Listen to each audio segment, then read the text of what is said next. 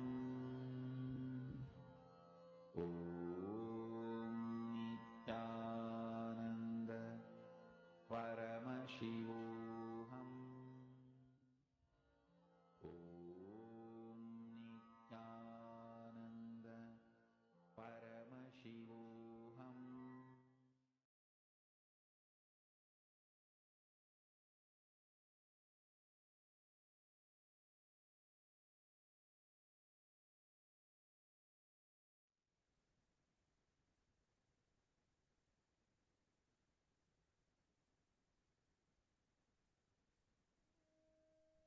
Yes, please relax. How many of you have manifested? How many of you were able to connect your friends and family members?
Yes. Now, as all of us get ready for the darshan, we wanted to take a few minutes to share with all of you, to continue sharing from what we were presenting yesterday to all of you. Each and every single initiation that we are receiving, each and every single gift that we are receiving, for one initiation, right? Just one healer's initiation, Swamiji has to go into that space of samadhi. He has to literally download all that sciences and he has to make it available for us. It's a lot of work for an avatar. Swamiji has healed millions of people out of so many diseases, so many things that people are suffering, healing them and walking them out of deadly diseases. But today, what society has given back to such an avatar who has given his everything to us, for us, is just so painful. I'll just share with you all about what happened exactly 4 days ago from today. We were sharing with you all about the Trishula Madhinam in the last 2-3 days, right? This is the current status of the Kailasa Trishulam, the very monastery campus and temple that Swamiji had set up to serve the people. That very place that Swamiji had set up to give free food to the people is being razed to grounds, is completely demolished. This was a Paramashiva's temple with everyday puja, everyday rituals happening there on 15th of August, the very day that actually celebrates Independence Day, where the freedom is celebrated. This is the status of the Hindu monks who are worshipping, who are living in that temple, having a peaceful life in that temple. And that temple is completely razed to grounds, completely destroyed. You all can see it is literally in pieces. There is no justice served. Paramashiva, the temple that is supposed to be worshipped, the temple that is supposed to literally continuously that has been serving people, has been completely demolished to grounds on the 15th of August, the very same day that India celebrates independence. This is the status of our temple. This is the status of the very place where Swamiji had set up. Swamiji himself had made sure that, true to his commitment, keeping true to his word to the devotee, he had ensured he built a temple. Paramashiva was worshipped there. Yesterday, Ma Bhaktika was sharing with all of us about how her grandmother gave this land to Swamiji with the prayer, requesting a boon for Paramashiva's temple to be happening there, functioning there. And an onslaught of attacks that continued thereafter. Yesterday, we were sharing with you all about how, to what extent these anti-Hindu elements went just to attack, just for them to execute their plan. I just want to start with something. It's very important for all of us to understand this, cognize this. I know each one of you here, coming from various different walks of life, coming from different cultural backgrounds, especially given that all of us are here spiritual seekers, this kind of a violence, this kind of inhumanness, cruelty is something that's unheard of. But what we are talking to you about is the bloodiest history ever known to humanity. What we are talking to you about is not a thing of past. We are not talking to you about what happened few centuries ago, what happened few decades ago, what happened few years ago, or what happened even few months ago. We are talking about what happened just 4 days ago. We've been telling you this. It was actually 15th of August, 2023, when all of us were here enjoying the Paramashivam program. In India, it was the Independence Day, and everyone were remembering the sacrifices that our ancestors did to get that independence, and a lot of celebrations were happening. It was a government holiday. In Kailasa Trishulam, which is in Chennai, the services were continuing. The Go Puja happened. The rituals were continuing. Annadan was continuing. Free food offering. All of a sudden, a huge bulldozer comes and breaks into the campus, destroys the building, destroys the temple, destroys the entire Goshala. They looted our property. They looted. It's a huge group with a lot of men in uniform. And mob, media, all together. It was as if the whole thing was very clearly evident that it is planned. A huge mob comes and attacks. They drove away our entire Goshala, the cows, the cattle that we had. They started harassing the sannyasis that were living in the camp. All of this are happening on the day of independence, when we are supposed to celebrate, remembering the sacrifices of our ancestors and celebrating our independence. But this is what was happening on that very day. And this is happening, especially, you need to understand, we are talking about what's happening now, right now. The sannyasis that are there are not having the protection. They went, tried filing a complaint, but all in vain. This land, this particular property where Swamiji had given this one word, one commitment to one of his disciples.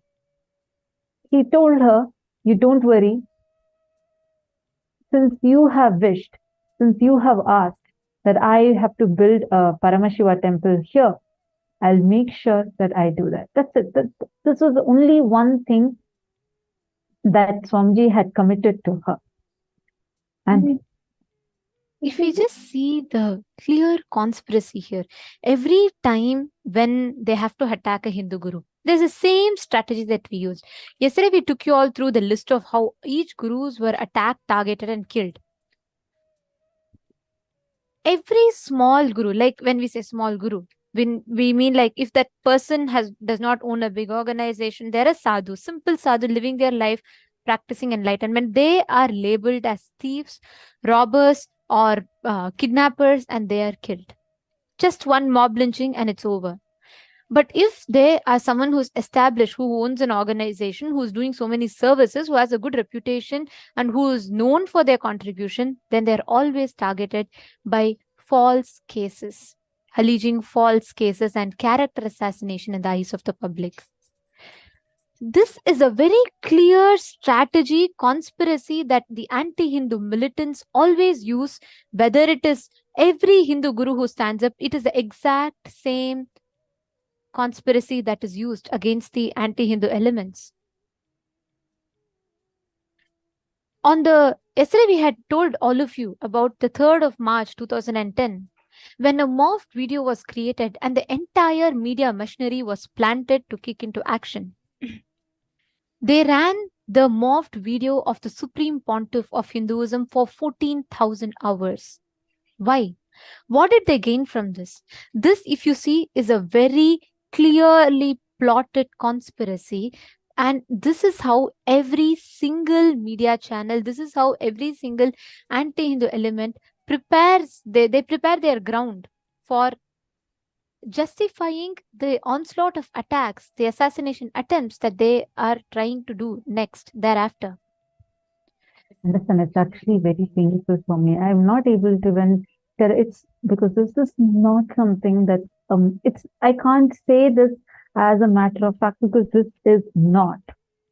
We all heard yesterday how in 2007 one of the devotees by the name Annapurniyachi had offered this particular land to Swamiji with just one request, saying, Swamiji, please make a Paramashiva temple happen here.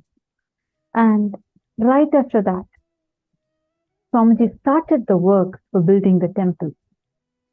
In 2010, a huge part of the deep state elements, the anti-Hindu forces, the deep state elements that had a lot of political power, lot of media power, very powerful anti-Hindu mafia gang. When they were trying to buy this particular plot of land, because around this they had bought, this was at that particular time, they wanted to launch an airport. And for that, they were somehow trying to get this land. When they came and approached Swamiji, Swamiji said, no, look, I am not interested in money. I am not interested in I'm not even interested in this particular property, but I cannot interfere between my disciple and her connection to Paramashiva. I cannot interfere into that. If you want, you can ask the disciple. If she is ready to give, you can take it from me. When the disciple was approached, Annapurniyachi very clearly said, no question of it. I am not ready. I want Swamiji only to have this. I have offered this to Swamiji and I want Swamiji to build a Paramashiva temple here.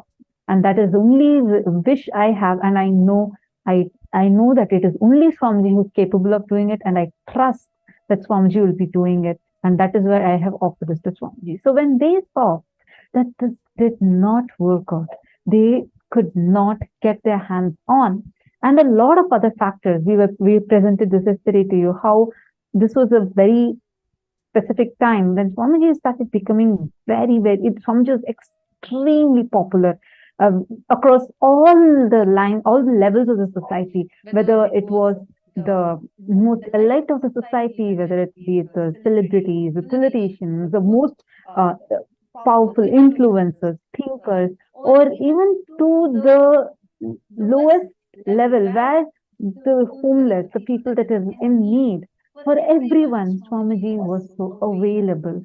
Swamiji was there on ground. Yesterday we were sharing this with all of you. So when they could not get what they wanted, they could not get their hand on this land, and they were also threatened, seeing the power that Swamiji was and the amount of work that Swamiji was doing, because he was not like anyone else, because he was not ready to deter from his vision for reviving Hinduism. At that time, they created a morphed video, a very obscene morphed video of Swamiji and aired it for over 14,000 hours through all of their media networks and did a series of slanderous character assassination through multiple shows and obscene materials, morphed obscene materials. Actually, this conspiracy was admitted by the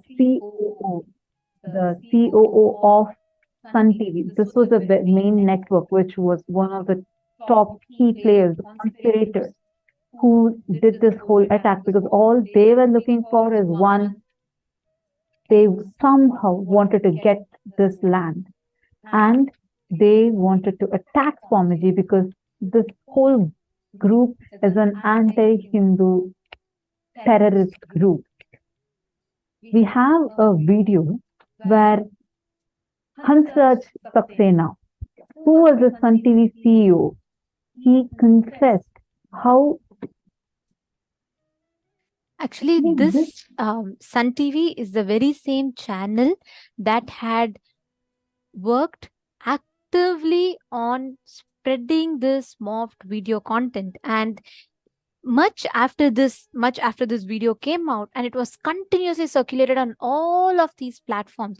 See, if you understand the strategy behind this, all the anti-Hindu elements got together, joined their hands, so that they can first create a ground to justify. They incite the mob hatred. Let me give you all an example.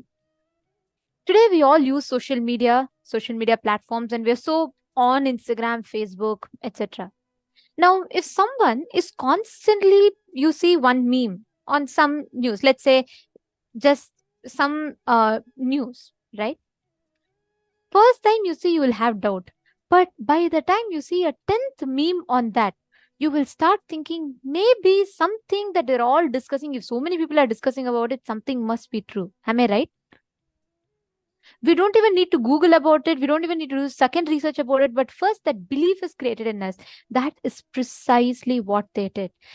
And that time, unfortunately, there were no social medias. It was not so prominent or active. And that is why they aired this continuously on all top channels.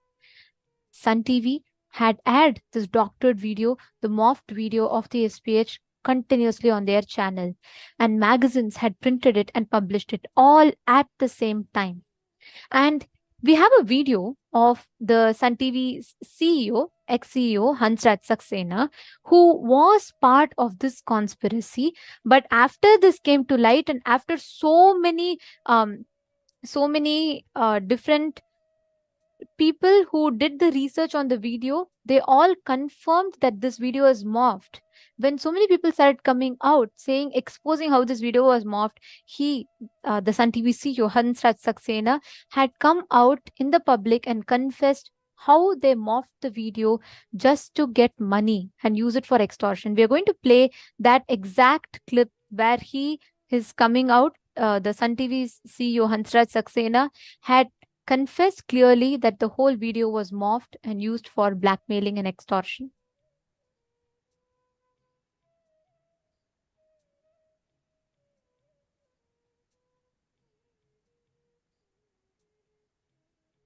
காசு கொடுத்தா நிப்பாட்டுவாங்க. என்ன அந்த news editor Raja and his team தான் sir. அவங்க தான் sir பண்றது. அவங்க டீம்ல போனது ஒரு நெட்வொர்க் வச்சு தமிழ்நாடு ஃபுல்லா ஆட்களை வச்சு நியூஸ் எடிட்டரும் அவர் டிபார்ட்மெண்ட்ல இருக்கிற ஆளும் அவங்க பண்ண ஒரு மிரட்டல் நாடகம் தான் இந்த நித்யானந்தா. அந்த நியூஸ் டிபார்ட்மெண்ட் எதுவா இருந்தாலும் காசு கொடுத்தா போடுவாங்க, காசு கொடுத்தா நிப்பாட்டுவாங்க. என்ன அந்த news editor Raja and his team தான் சார். அவங்க தான் சார் பண்றது. அவங்க டீம்ல போனது ஒரு நெட்வொர்க் வச்சு தமிழ்நாடு ஃபுல்லா ஆட்களை வச்சுக்கிட்டு ஒரு ஃபேக்டரியை போய் கவர் பண்ண சொல்றது. ஃபேக்டரியில இருந்து கழிவு நீர் வருது, மக்கள் பீதியில இருக்காங்க, அவஸ்தப்படுறாங்க, 2 கழிவு இருமுற மாதிரி ஷாட்டை போட்டுறது. மறுபடியும் பின்னாடியே ஒரு ஆள் அமைச்சு காசு பேசி பேரம் பேசி வாங்குது. இப்போ நித்யானந்தா கேஸை பொறுத்த வரைக்கும் ஒரு பெரிய பிரளயமாச்சு சன் நியூஸ்லையும் சன் டிவியை பொறுத்த வரைக்கும். அதுக்கு கூட ஷேக்ஸ் பேர் தான் அடிபட்டு இருந்தது இல்லைங்களா? ஸோ அந்த நித்யானந்தா கேஸ் பர்டிகுலர் அதை பற்றி என்ன சொல்ல விரும்புறீங்க? இது வரைக்கும் எவ்வளோ வழக்குகள் போயிட்டு இருக்கு? இவங்க கலாநிதி மாறனும் நியூஸ் எடிட்டர் ராஜாவும் சேர்ந்து இதை போட்டு அது பெருசு பண்ணணும்னு முடிவு எடுக்கிறாங்க. நியூஸை போட்டு அடின்னு அடித்து அந்த நியூஸ் டிபார்ட்மெண்ட் நாட்களை நித்யானந்தா கிட்ட ஏதோ வசூல் பண்ணணும்னு ட்ரை பண்ணி எல்லாம் பண்ணது அந்த team.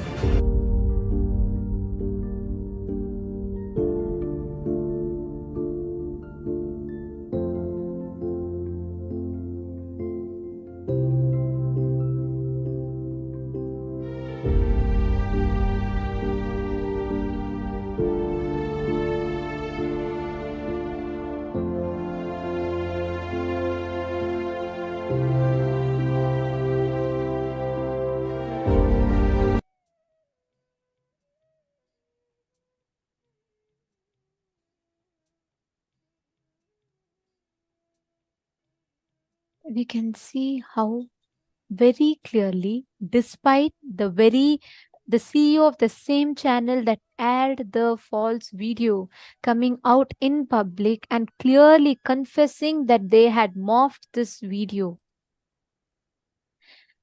the conspirators, the anti-Hindu media elements were so well prepared with their strategy. They were so clear. Their only aim was to eliminate the Supreme Pontiff of Hinduism. Why? Because Swamiji was a very clear voice standing up for Hinduism at that point in time.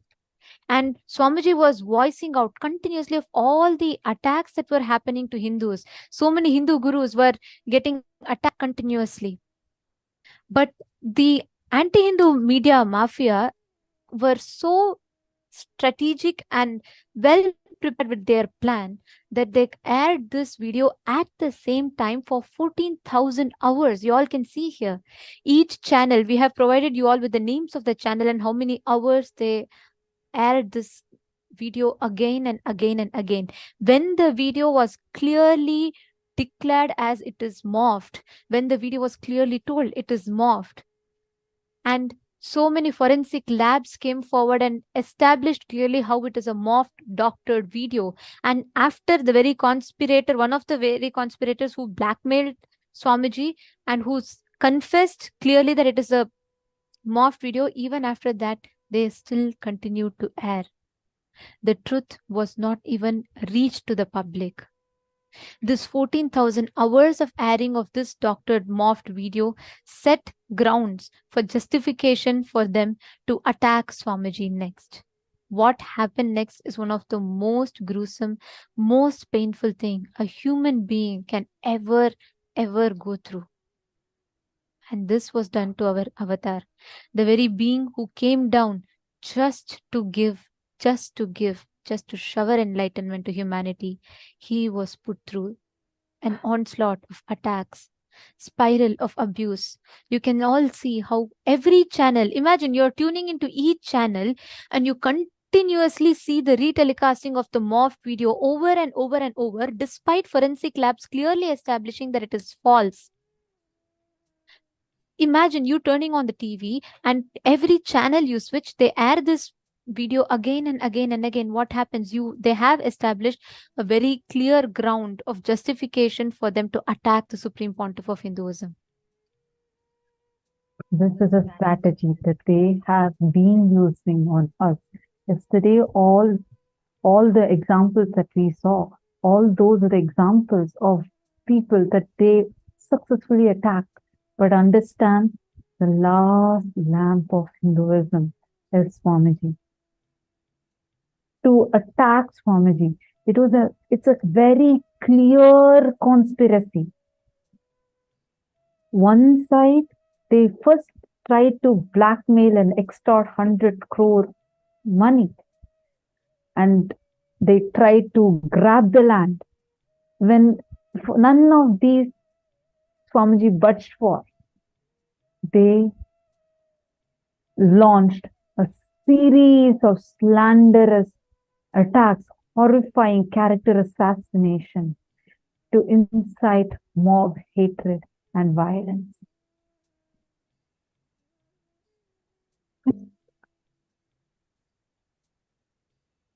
False news, the hate material was being spread all over the media. There was no room for people to think. This is the exact strategy that all the anti-Hindu elements use, all the mafia, the anti-Hindu media mafia uses. They won't even give you time to think. They will air this video again and again and again. And at some point, you will start feeling, oh, so many media is talking about it. Maybe there could be something in it. And that is exactly the weak point that they will hit at, where they will not give you a room to logically analyze or think. And this is a very systematic, sinister plan of isolation, programmed confusion, and strategic character assassination to incite mob hatred and violence, and laid the ground and justification for the multiple assassination attempts that were to follow under the garb of mob hatred, mob lynching, media trial, and a parody of justice itself. This is the exact same strategy that the anti-Hindu elements use each and every time.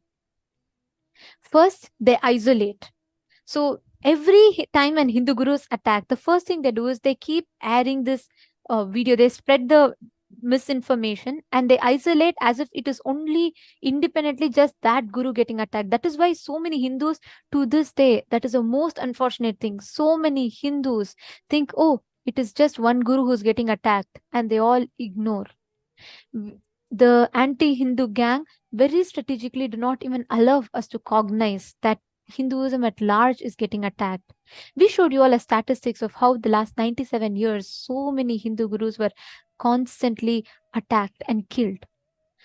After they isolate, the second thing they do is they demonize in the eyes of the public.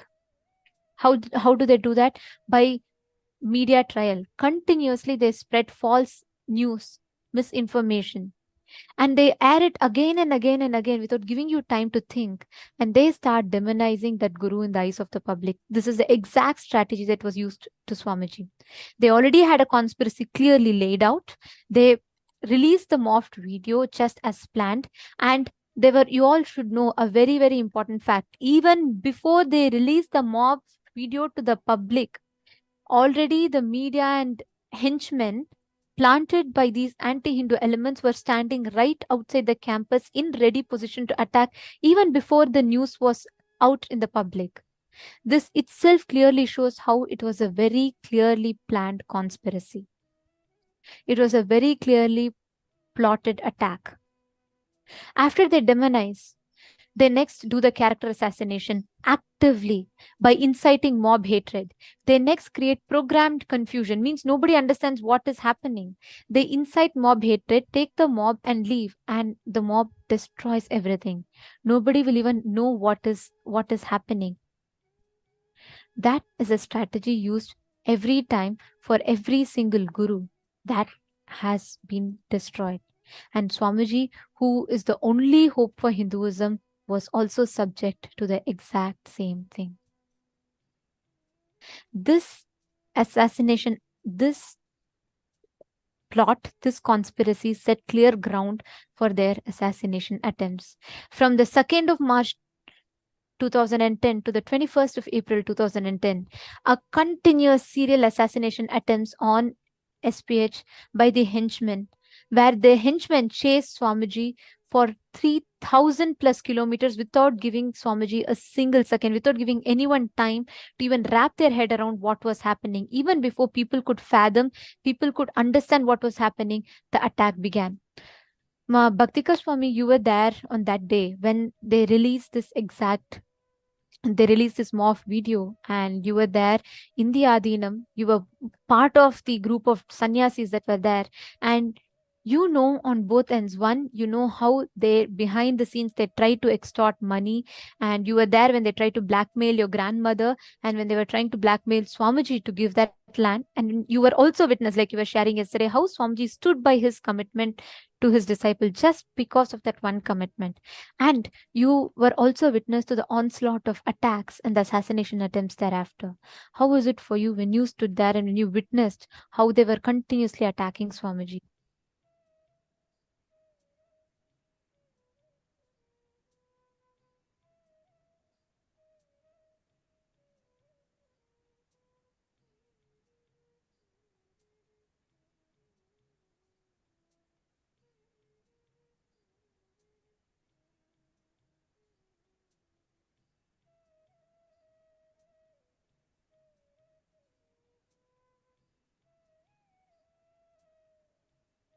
Sorry for the technical glitch. Looks like there's a small audio issue that participants are not able to hear Ma Bhaktika Swami as she's fixing it, and she'll be right back with us. But I just wanted to show you all, just to summarize what Ma Bhaktika Swami is sharing. When they released this video, and when right after that, henchmen were planted in each of the major campuses of Kailasas around the South Indian states, and they had clearly planned how they were going to eliminate the Supreme Pontiff of Hinduism. I just wanted to tell something very important over here. The intensity, the way how Swamiji was, when this morphed video was aired, in the beginning, most of the people did not even believe. They were very sure because they know by their experience, they knew, and they said they are not ready to believe it. Which is why it shocked the anti-Hindu mafia gang, the deep state elements. They aired it for 14,000 long hours, one side. One more side, they were hounding Swamiji. That day, just the previous day, right after the Paurnami celebrations, Swamiji had just finished serving free food for almost 1 million people. And grand celebrations were happening the very next day. As soon as this mocked video was aired, on the other hand, the henchmen jumped in, barged into the campus. They started hounding Swamiji, going behind every path that Swamiji is taking to try assassinate. What you will see here is Tiruvannamalai, the very birth town of the Supreme Pontiff of Hinduism. And Tiruvannamalai is one of the main Kailasas around the world. And this region, just this particular region alone, has 2 million plus devotees and disciples, and 4 major temples, 1 major temple monastery of the SPH just within this town itself. All the highlighted areas in the map above were Kailasas, which were actively serving the society. And these Kailasas were attacked and shut down by the mob that was already set there. You all can see here, this is exactly 24 hours before. This is 24 hours before 2nd of March 2010. As part of the religious festival, millions of devotees had gathered in the Tiruvannamalai monastery campus, and there were over 3 million devotees who were offered Annadan on that day. This is just 24 hours before the attack, the deathly ambush that were followed the next day. You all can see millions of people gathered there and how they were all fed the Annadan. This is the crowd, the picture of the crowd that you see. Right after that, on 2nd of March 2010. Right after, as soon as the false news against the Supreme Pontiff of Hinduism was broadcasted on television in the evening, by night 8:30 p.m., the anti-Hindu terrorists, the anti-Guru Hindu mafia reached the main campus, Tiruvannamalai temple, in search of the Supreme Pontiff of Hinduism to assassinate the Supreme Pontiff. This is on 2nd of March. You all can see the violence, and you can see the media telecasting this violence just to incite more mob hatred, just to incite the hatred in the mob so they can agitate the mob to attack more. This was a very clear planned conspiracy. On the 2nd of March 2010, the disciples just barely managed to distract the assassins and take Swamiji safely to exit the Tiruvannamalai temple monastery campus. It was just a small hairline escape. On the 2nd of March 2010, you can see the whole Tiruvannamalai campus after a week of attack. Completely, the whole campus had to be closed down. The campus was razed. Things were broken. You all can see how the media channels were publishing it so proudly, saying the whole monastery campus is destroyed. Our sannyasis were attacked. You can see the before attack and after attack. Before attack, the regions that were actively functioning and serving people. After attack, there was zero. There was zero place. There was not a single monastery that could function. The monasteries were completely destroyed. Every monastery that was built with the blood and sweat of the Supreme Pontiff of Hinduism. First, they destroyed. Second, they prevent the revival. Third, they hurt the sacred sentiments. They hurt our religious values. They hurt the very life purpose of us sannyasis. Deities were defiled, looted. The jewelry on the deities was stolen. The temples were forcibly shut down. In front of our eyes, the mob used to jump into the campus, through the windows, through every gap that they found. They used to break all the windows and doors. They used to attack the temples. They used to attack the deities, loot the jewelry. From Tiruvannamalai, Swamiji was safely, the disciples somehow managed to take Swamiji out and take him to Sirgari, the next place.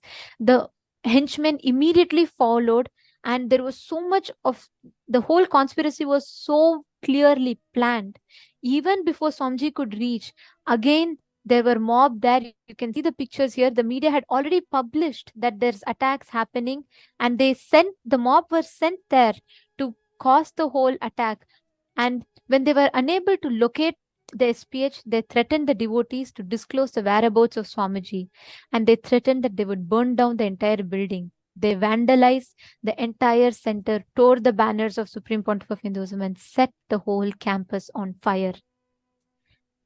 Just hours after releasing the video, they were having this plan so clear, they were executing it in matter of minutes.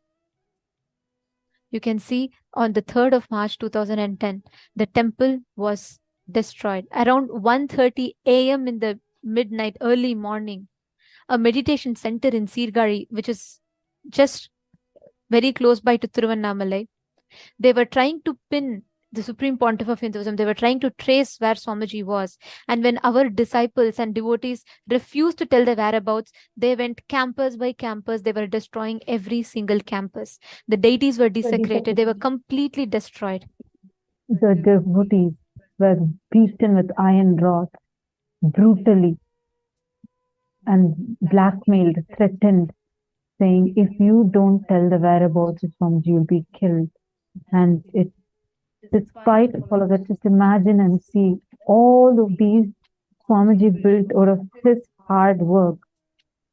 At that point, literally, they had surrounded Swamiji in such a way where there was no place for Swamiji to go.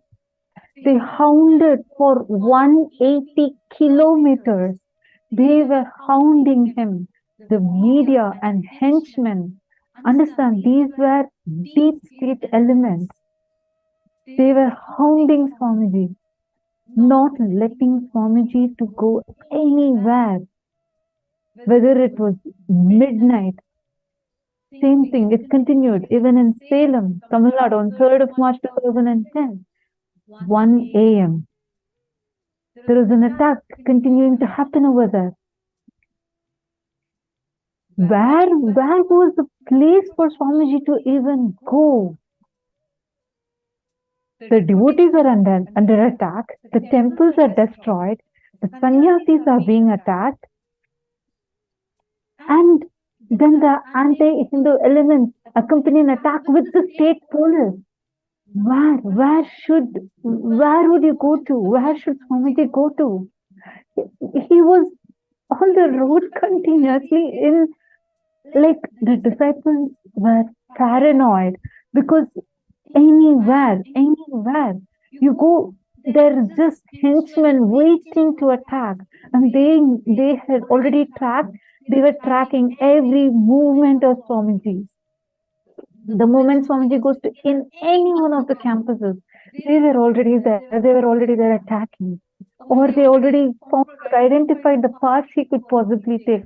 Surrounded and started attacking. Midnight, 1 a.m., 2 a.m. These were the times when these are like the times when they're attacking. Imagine and see Swamiji did not have a place to go to. Actually, the whole attack, it was just too big and too quick. I mean, here we were, a bunch of sannyasis, but not been exposed to anything of the sort. The 2010 attack would remain forever in our lives the most horrendous thing we've ever seen, actually, because right from the time we got wind of the mock video that they had released, the pace at which they took the whole thing, like you were saying, it was so big and so quick. I mean, for us, the greatest wealth is Bhagavan's life and body. Now, the whole attack has been on that. And then there was so much to deal with it around it. All the properties everywhere simultaneously they were being crashed, and our phones were ringing continuously. Even before attacks were happening in Adinams, the news was out on the television. We didn't know what was happening. There was nothing happening, but the news was out that Adinam was attacked. And then after a few minutes, they're coming and attacking. I mean, we couldn't believe the extent to which they could go, just for one reason, that Bhagavan wanted to keep his commitment to one devotee.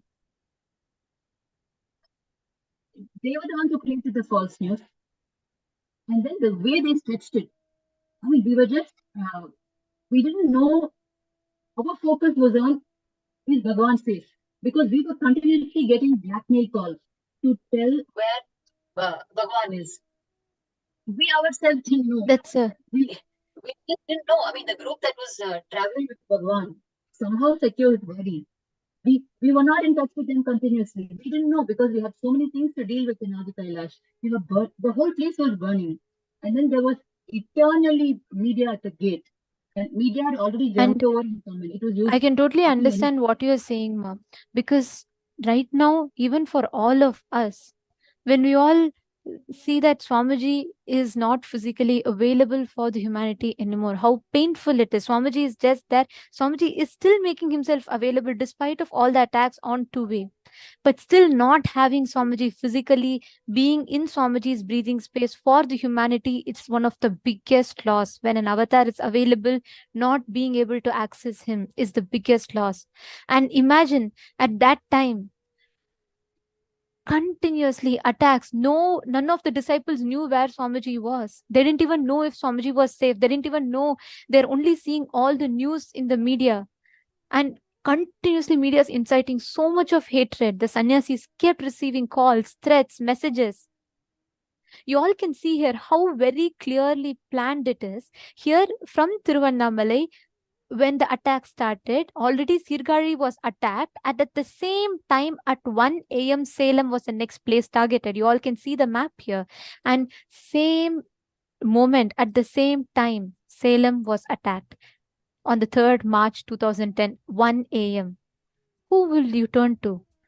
Public is distressed. The devotees are under attack. Temples destroyed. Sannyasis attacked. The most important fact, none of us knew where Swamiji is. Is he safe?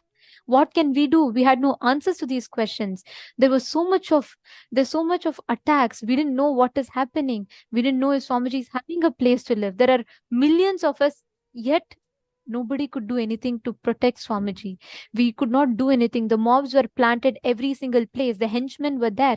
Here you can see sharp 1 a.m. How in all the places at the same time the mob will attack.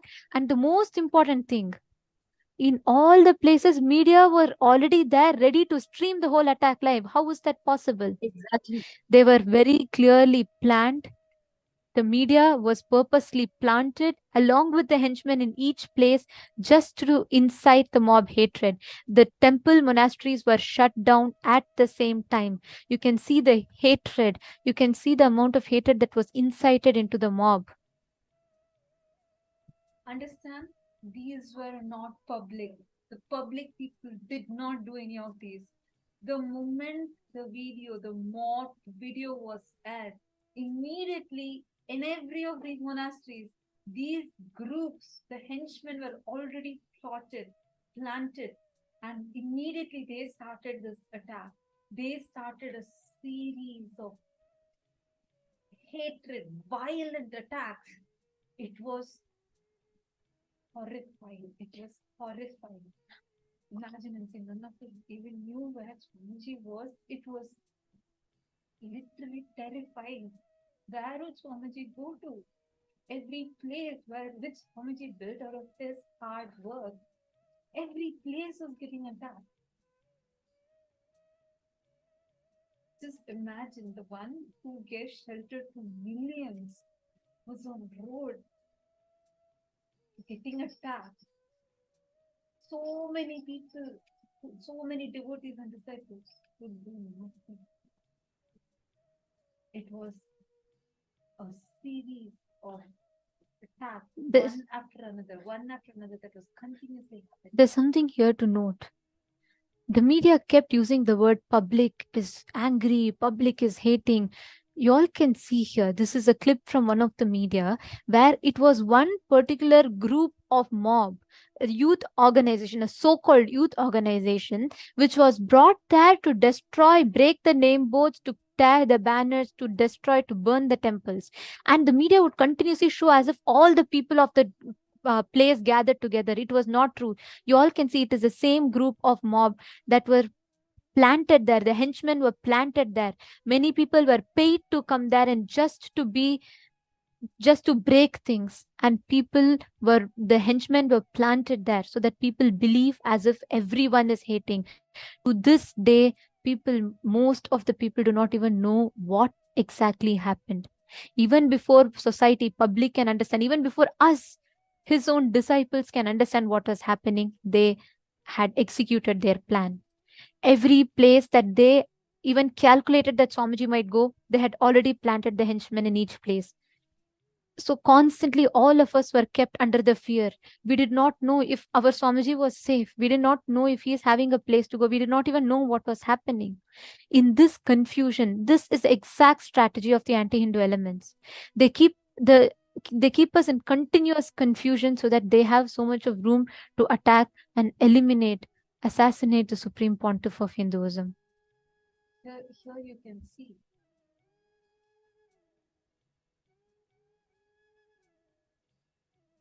the mob. When we use the word mob, it was a group of henchmen that were deep state elements. You can very clearly see over here. It is that one group of people that are creating the same type of chaos, same type of attacks, exact same weapons, exact same style of attacks that were used everywhere. All of them were part of this one group. All of these were paid henchmen who were very clearly planted to attack at the same time. It's a very clearly planned strategy. When the newspaper publishes a youth group, don't think it is some NGO, some public who are feeling affected and who came. No, you all should know. It is the same. The so-called youth groups are criminals. They're all charge-sheeted rowdies, mercenaries bought by the police, the anti-Hindu elements, the deep state elements, and they were planted in each of the place. Even today, we all showed you the visuals of the 15th August incident. We showed the live footages. All of them are again planted there, the henchmen planted there by the anti-Hindu elements, deep state elements to destroy. They all wear the mask of public, but they're not public. Even to this day, there are so many people who are against the injustice that has happened to Swamiji. There are so many youth today who are actually waking up to the kind of attacks that are happening to Hindu gurus. Go and watch YouTube. There are so many people who stand up for this. But media always projects as if this is public opinion, and they plant the henchmen to go and attack each place. Each of these were rowdy sheeters. All of these were rowdy sheeters who have a very clear history of molestation, rape, and having very serious crimes against them. And all of them came in the garb of mob, crowd. And all of them came to these places beforehand itself and launched the attack. Imagine and see, and this was happening, and this is the same time Swamiji did not have a place to go to. They were, one more side, they were continuously tracking Swamiji and going behind and attacking continuously. Is the very same temple that Swamiji used to serve the community. Just here is a picture of Salem Adinam just before the attacks, the services that were happening, the community services, offering puja, homa, healing to people, conducting classes, pujas, and that exact same Adinam was razed to ground. The next to follow was Rasipuram. The henchmen clearly tracked that they planned and they calculated that this is the next place that Swamiji might go to. They immediately followed. All these are happening in matter of just few hours. There was no place, there was no second to breathe, there was nothing. And by the time people can wrap their head around what happened, the next attack, you all can see here, this is the Rasipuram temple, which was completely razed to ground. Again, the same henchmen planted there with the media ready there to stream what was happening. And they telecasted this destruction live. As the mob got into the campus, our women were raped, they were assaulted, the sannyasis were beaten with stones. Everyone were threatened to tell where Swamiji is. Imagine just reliving this pain, reliving it is beyond even explainable. We all didn't even know where Swamiji was. We all didn't even know if he was safe. If something happened, Swamiji is life for all of us. And imagine what would have been happening every single campus. No devotees were given time to even breathe. We didn't even know if Swamiji was safe. And they kept attacking, one after the other, one after the other. The next was Rasipuram. How Rasipuram was attacked. How the mob came and attacked Rasipuram. Right after that followed was Namakkal. And Namakkal was the next place. You all can see in the map. They calculated, if not there, next when they didn't find Swamiji even in Rasipuram, they straight headed to Namakkal. And here on the 2nd of March 2010, the Namakkal temple, the Supreme Pontiff of Hinduism, you all can see there was an Ayurvedic healthcare center and the patients were there receiving this free service offered by Swamiji. And all the patients were in the healthcare center. And 2 days later, police suddenly came there at night in the name of the anti-Hindu, the deep state elements came there in the night in the name of investigation and terrorized the patients. The temple was forcibly shut down. The services were stalled and the whole area was completely destroyed, razed to grounds. And this was proudly published in the newspapers. The next place immediately that the mob headed to was Siragapadi temple. This is a place where organic farming happens. Goshala is there and sannyasis lived there and served there, running the whole temple. And we all can see here Swamiji conducting the 3-day meditation program in that very same Adinam, the main monastery campus of Salem. And each of these campuses were destroyed. One after the other, one after the other. They were razed to grounds. Each of these places that Swamiji himself personally went, poured his blood, sweat, energy, healing people, making himself available for people, being there for people. That exact same place were completely destroyed, brought to ground. What an avatar gifted to humanity. He dedicated his whole life for the sake of humanity, and this is what humanity gave back. This is what humanity gave back to all the Tyaga that an avatar did.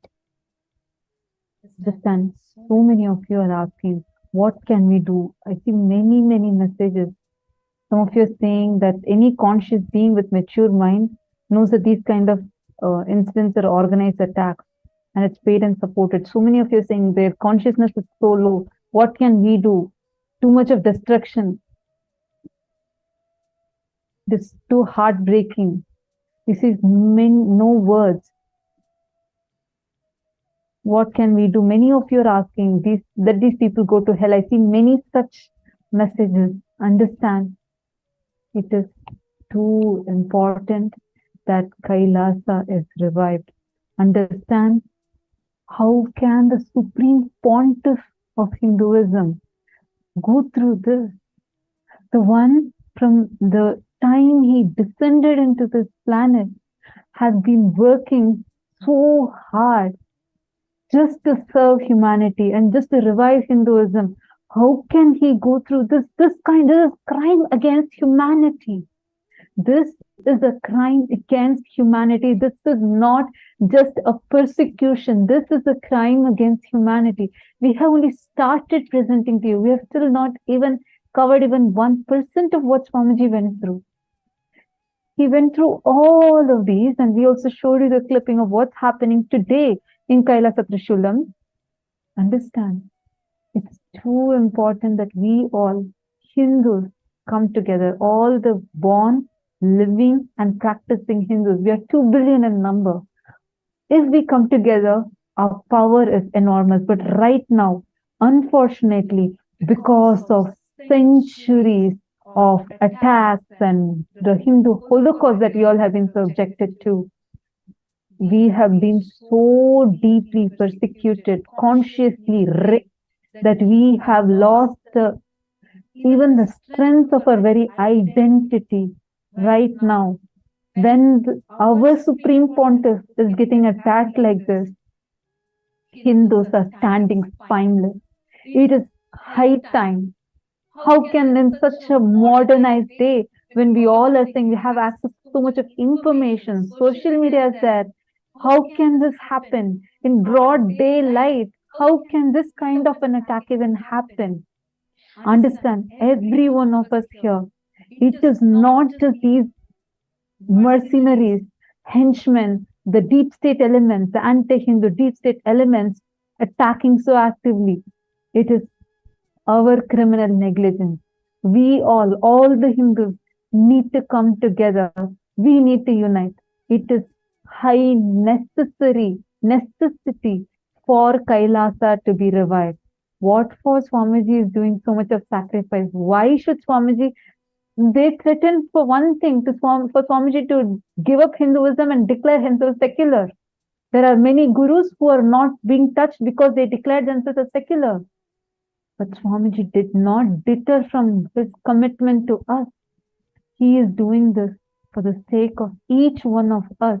He did not give up on Hinduism. He did not give up on his mission or vision, the commitment that he has given for us, our enlightenment.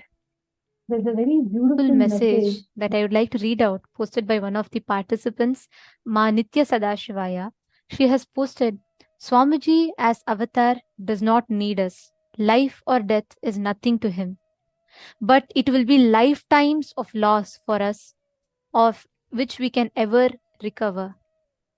That is why, besides asking for boons to Swamiji, let us also pray for Swamiji for safety and Hinduism safety assured solutions and fast.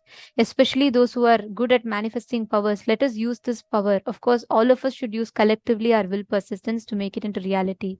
It is too important. Let us do it soon before we regret it. It is so disheartening. Swamiji is smiling compassionately in every single satsang, but it is shadowed by his painful image when he was tortured.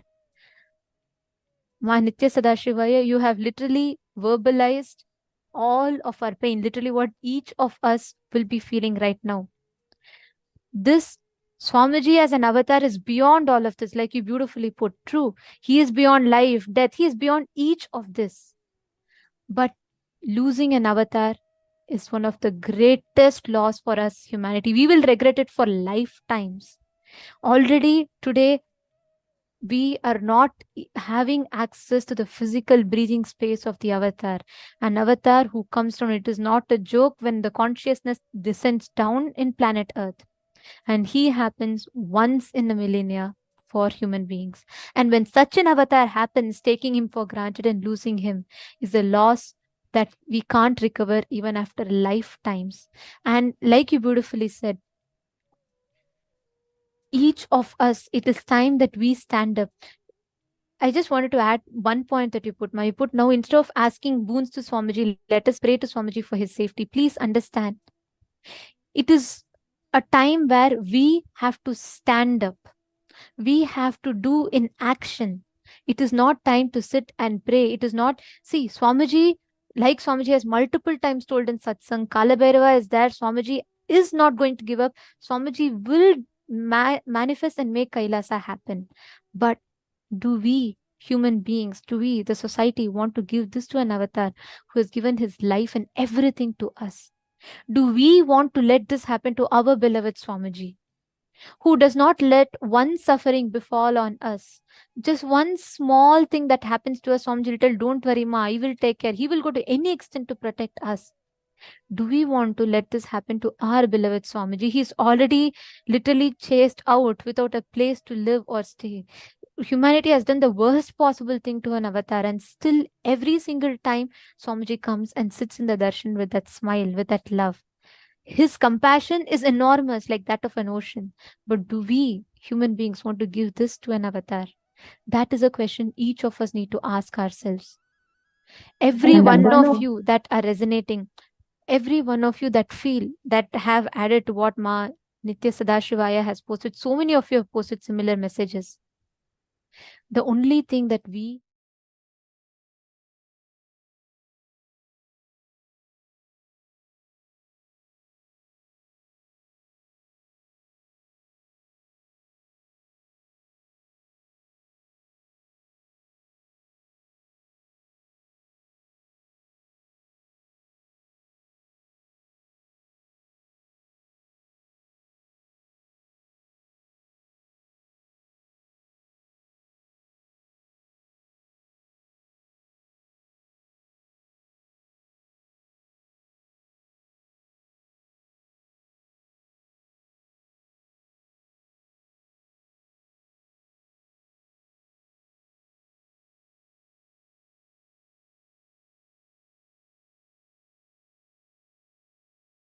the dharma.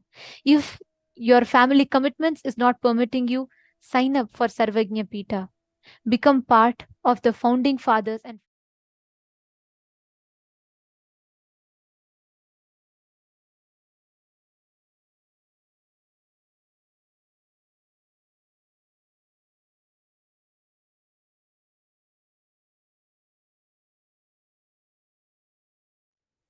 we urge every one of you to sign up to become a part of this cause. If you are able, if you are willing to stand up, use this as an opportunity. Stand up, become a sannyasi. If your family commitments is not permitting you, then at least become a part of Sarvagnya Pita. Become a part of this Kailasa. Become a founding father and a founding mother. Take a few minutes, sign up, become a part of the solution. Kailasa is Swamiji's commitment to humanity. He will make it happen. But we, as the humanity that needs the avatar, let us not allow this to happen to our beloved Swamiji.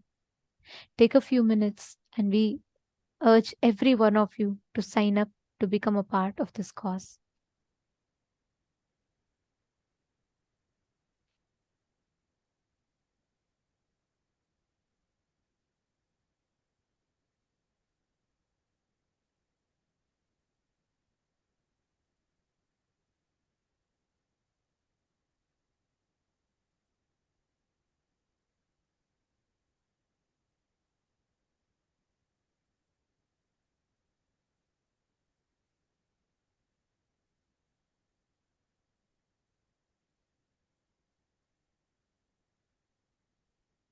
If you have an intention, you think, yes, I want to be a part, I want to do something,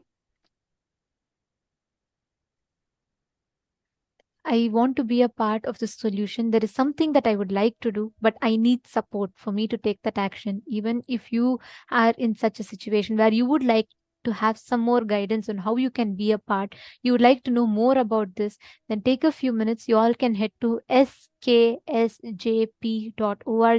where support desk team will be posting the link in the chat for all of you. You can head to sksjp.org and you can put your intention in that. And understand, today all of us are receiving the initiation, the healer's initiation, receiving one of the most beautiful initiations from Swamiji. He is here yet again to manifest, to give us this experience, to manifest all that we want for us. All we need to do is just be a part, just receive it, and let us not do this to an avatar who has made himself available. Even today, Swamiji is here again to give us a darshan. and to initiate all of us into the healer's initiation.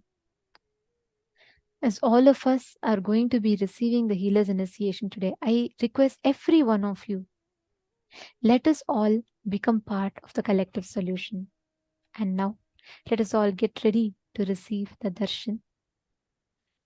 We request all the participants to settle down. Let us all remember the Sarva Parityaga, the Tyaga that an avatar has done to be here with us, and never take the avatar for granted. Let us connect, let us get ready to receive Swamiji, to receive Bhagavan Jvarabhagana Murthy, the ultimate manifestations of Paramashiva.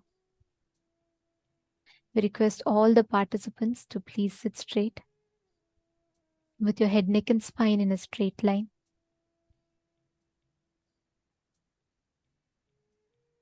Connect to Swamiji.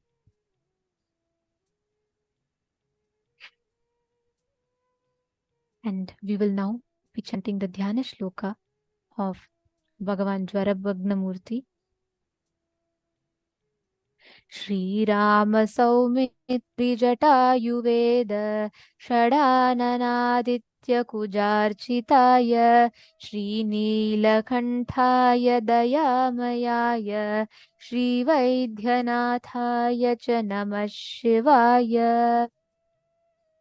I salute to that God, Paramashiva, who is the king amongst the physicians, who is worshipped by Rama and Lakshmana, who is worshipped by Jatayu, who is worshipped by Vedas, who is worshipped by Bhagavan Subramanya, who is worshipped by the sun god, who is worshipped by the Mars god, who is worshipped by having the blue neck, and who is a personification of compassion.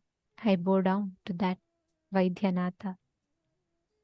Now, in this same space, let us all get ready to receive the darshan of Jvarabhagana Murthy. Please sit straight.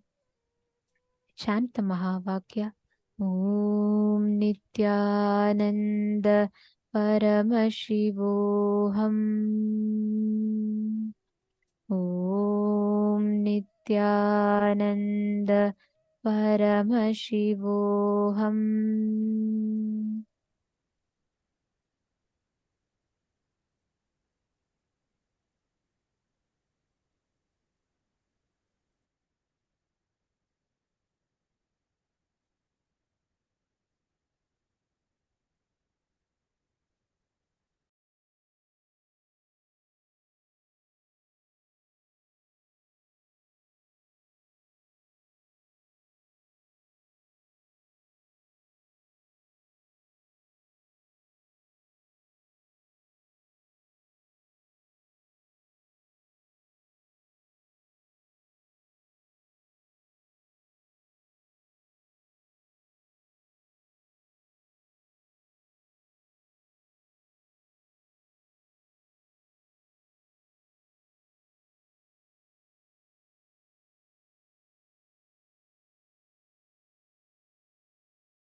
killing death, only you will manifest abundance.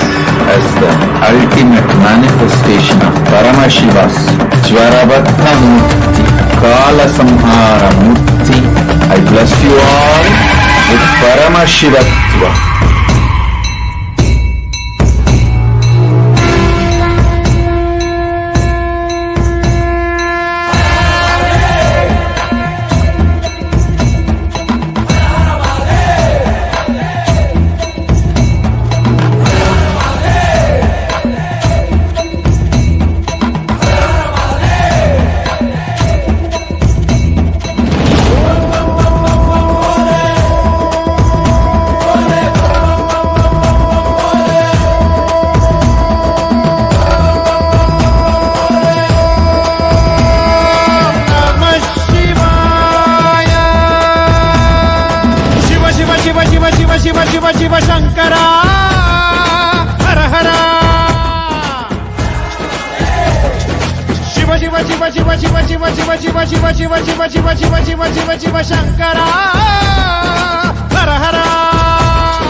మృత్యుంజయాయ ధర్మచ్చరాయ సర్వం శివాయ సంభూతనే వీరభద్రాయ నీలకంఠాయ మహాదేవాయ సకలేశనే పరమేశ జగదీశ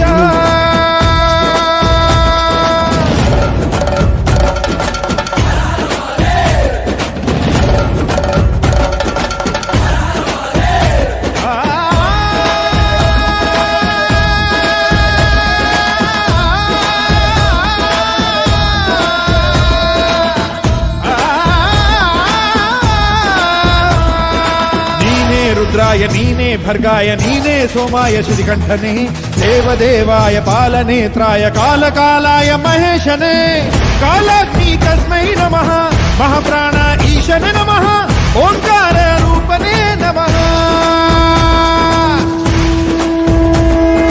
శివ శివ శివ శివ శివ శివ శివ శివ శంకర హర హర శివ శివ శివ శివ శివ శివ శివ శివ శంకర హర హర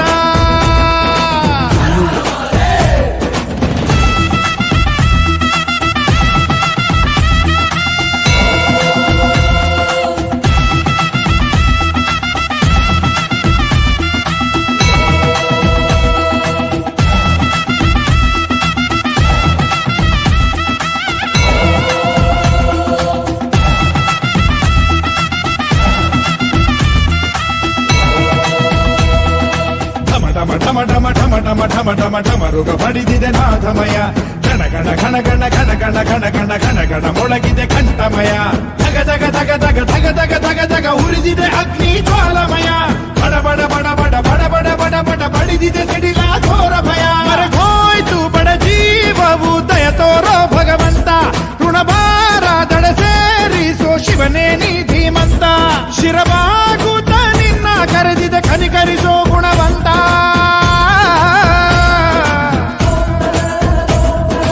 ಶಿವ ಶಿವ ಶಿವ ಶಿವ ಶಿವ ಶಿವ ಶಂಕರ ಹರ ಹರ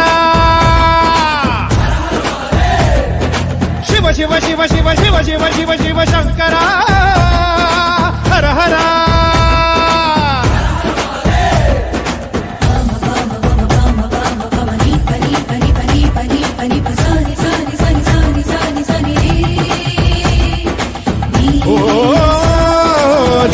భీమాయ నీనే జఠాయ నీనే ఉగ్రాయ రుద్రేశనే నీనే మృఢాయ నీనే హరాయ శివాకంఠాయ మైలారనే హరిహర బ్రహ్మణే నమః త్రిలోకమూర్తియే నమః అఖిలాండ నాయకనే నమః గర గర గర గర గర గర గర తిరుగుಗಿದೆ ಭೂಮಿ ರಭಸದಲ್ಲಿ ಸುಡು ಸುಡು ಸುಡು ಸುಡು ಸುಡು ಸುಡು ಸುಡು ಸುಡು ಸುಡುತ್ತಿದೆ ಬಿಸಿಲ ರೋಷದಲ್ಲಿ ಬರ ಬರ ಬರ ಬರ ಬರ ಬರ ಬರ ಬರ ಬೀಸಿದೆ ಗಾಳಿ ವೇಗದಲ್ಲಿ ಹರ ಹರ ಹರ ಹರ ಹರ ಹರ ಹರ ಹರ ಜಪಿಸಿದೆ ನಾಮವ ಘೋಷದಲ್ಲಿ ಅದು ನೀಗಿದ ಜನ್ಮಕ್ಕೆ ಜೀವ ನೀಡಯ್ಯ ತಡ ಮಾಡದೆ ಜೀವಕ್ಕೆ ಮುಕ್ತಿ ನೀಡಯ್ಯ ಮುನಿಸೇತಕ್ಕೆ ಮಹಾರುದ್ರನೇ ಧರೆಗಿಳಿದು ಬಾರಯ್ಯ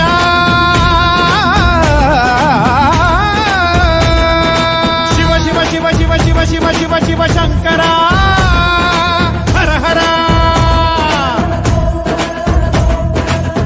ಶಿವ ಶಿವ ಶಿವ ಶಿವ ಶಿವ ಶಿವ ಶಿವ ಶಿವ ಶಿವ ಶಿವ ಶಿವ ಶಿವ ಶಿವ ಶಿವ ಶಿವ ಶಂಕರ ಹರ ಹರ.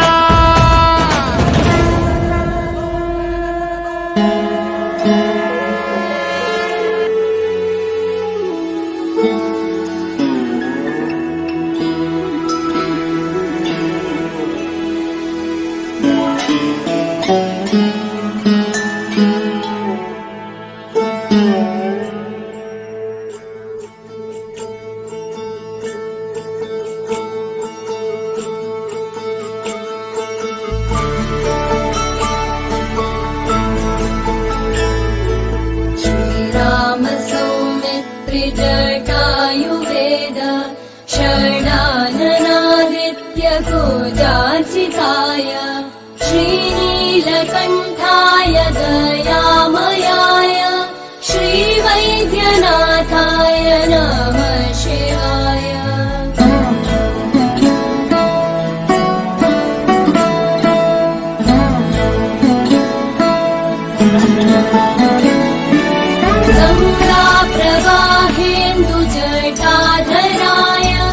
त्रिलोचनाय स्मरकालहन्त्रे समस्तदेवैरविपूजिताय श्रीवैद्यनाथाय नमः शिवाय.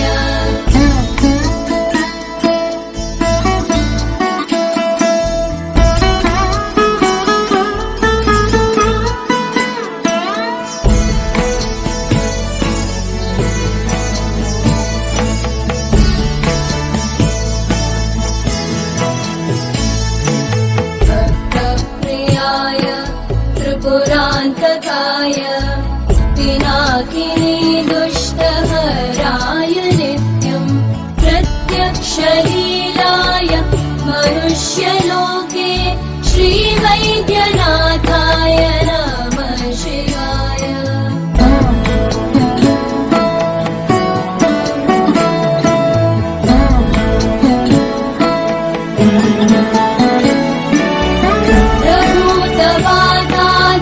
समस्तरोग प्रणाशहन्त्रे मुनिवन्दिताय प्रभाकरेन्द्वर्निविलोचनाय श्रीवैद्यनाथाय नमः शिवाय.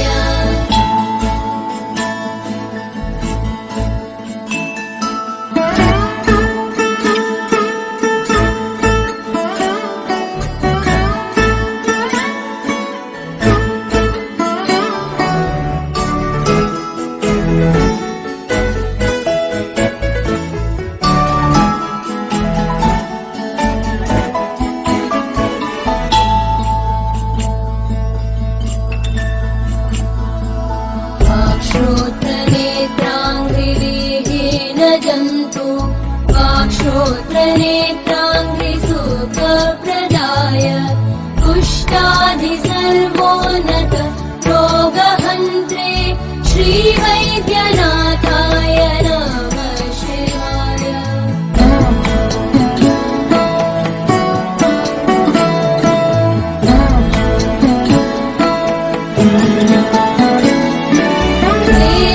वेदान्तवेद्याय जगन्मयाय योगीश्वरध्येय पराम्बुजाय त्रिमूर्तिरूपाय सहस्रनाम्ने श्रीवैद्यनाथाय नमः शिवाय.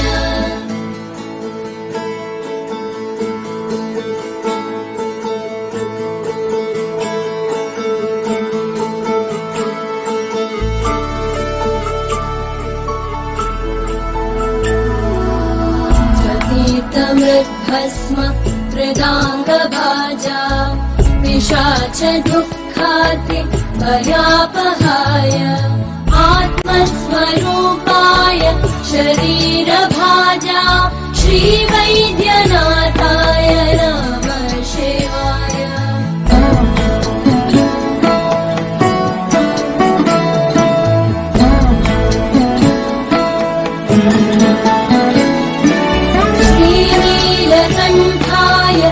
वृषध्वजाय सद्गन्धभस्माद्यभिषेकाय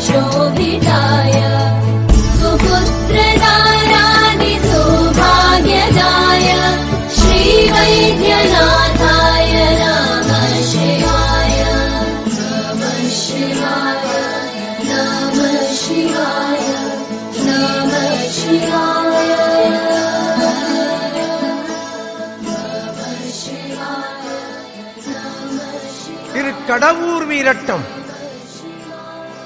சுவாமி திரு அமிர்த கடேஸ்வரர் திருவடி போற்றி, தேவி திரு அபிராமி அம்மை திருவடி போற்றி. திருஞான சம்பந்தமூர்த்தி நாயனாரின் 244வது திருப்பதிகம் இது. திருச்சிற்றம்பலம்.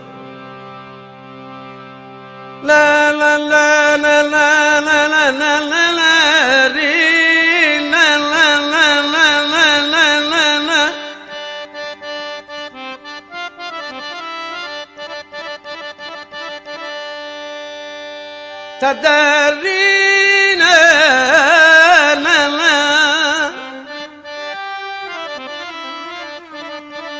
மற்ற வண்பதி அணைந்து வீரட்டத்து மழவிடையார் கோயில் சுற்றும் மாளிகை வலம் கொண்டு மாளிகை வலங்கொண்டு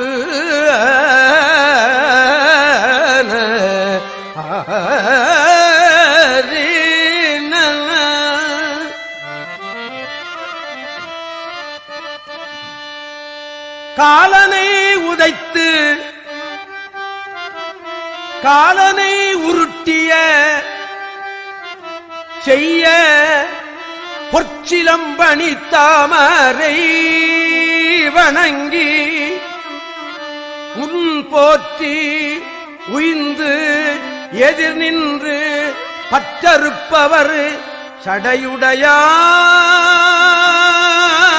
சடையுடையான்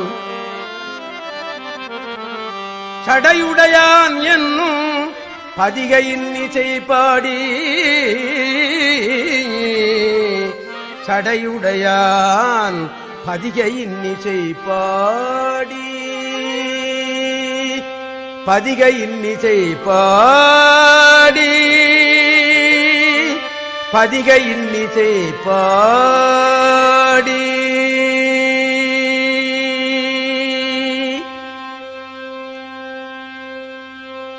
சடையுடையானும் நெய்யாடலானும் சரி கோவண சடையுடையானும் நெய்யாடலானும் சரி கோவண சரி கோவண சரி கோவண உடையுடையானும்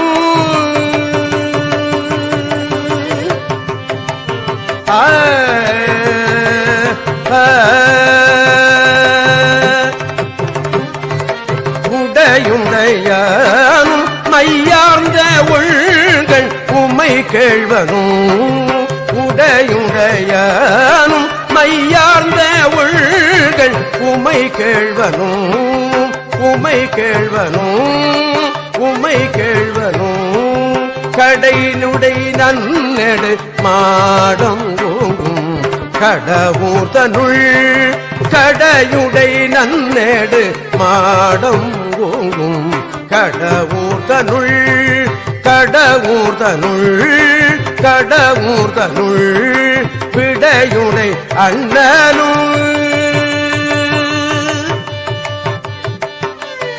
ஆன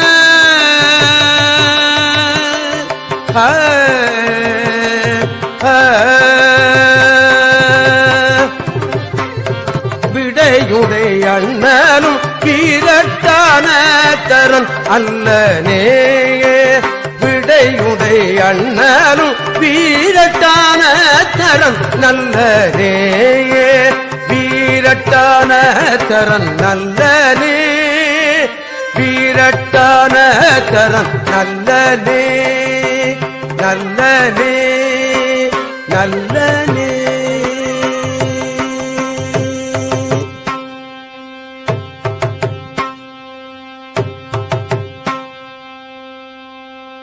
எரிதருவார் சடையானும்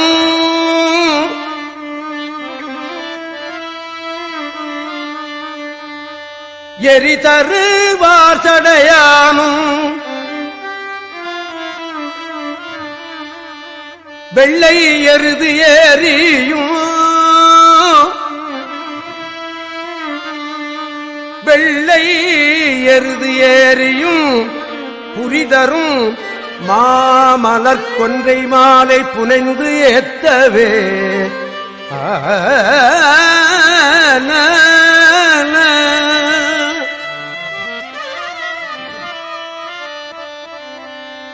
கொன்றை மாலை புனைந்து ஏத்தவே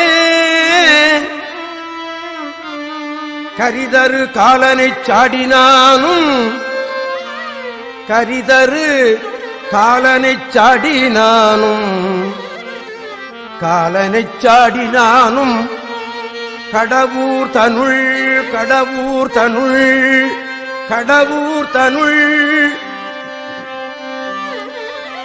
விரிதரு தொல்புகழ் விரிதரு தொல்புகழ் விரட்டானத்து அரண் நல்லனே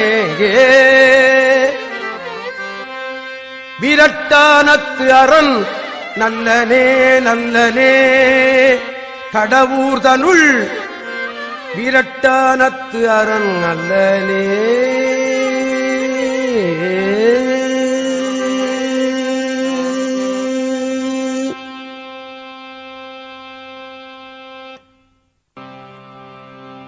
நாதனும் நள்ளிருள்ளாடினானும்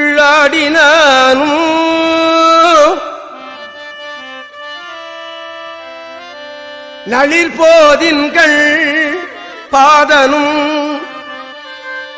பாய் புலித்தோலினானும் பசு ஏறியும் காதலர் தன் கடவுரினானும் கலந்து ஏத்தவே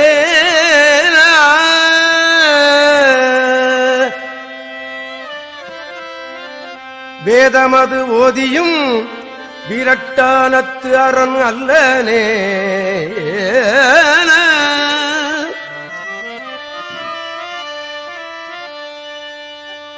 கடவுரினானும்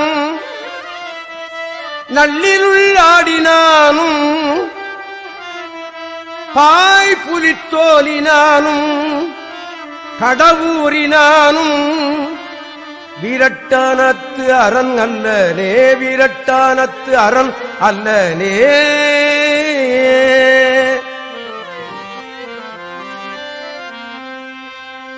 மழுவமர் செல்வனும் மாசிலாத பல பூதம் முன்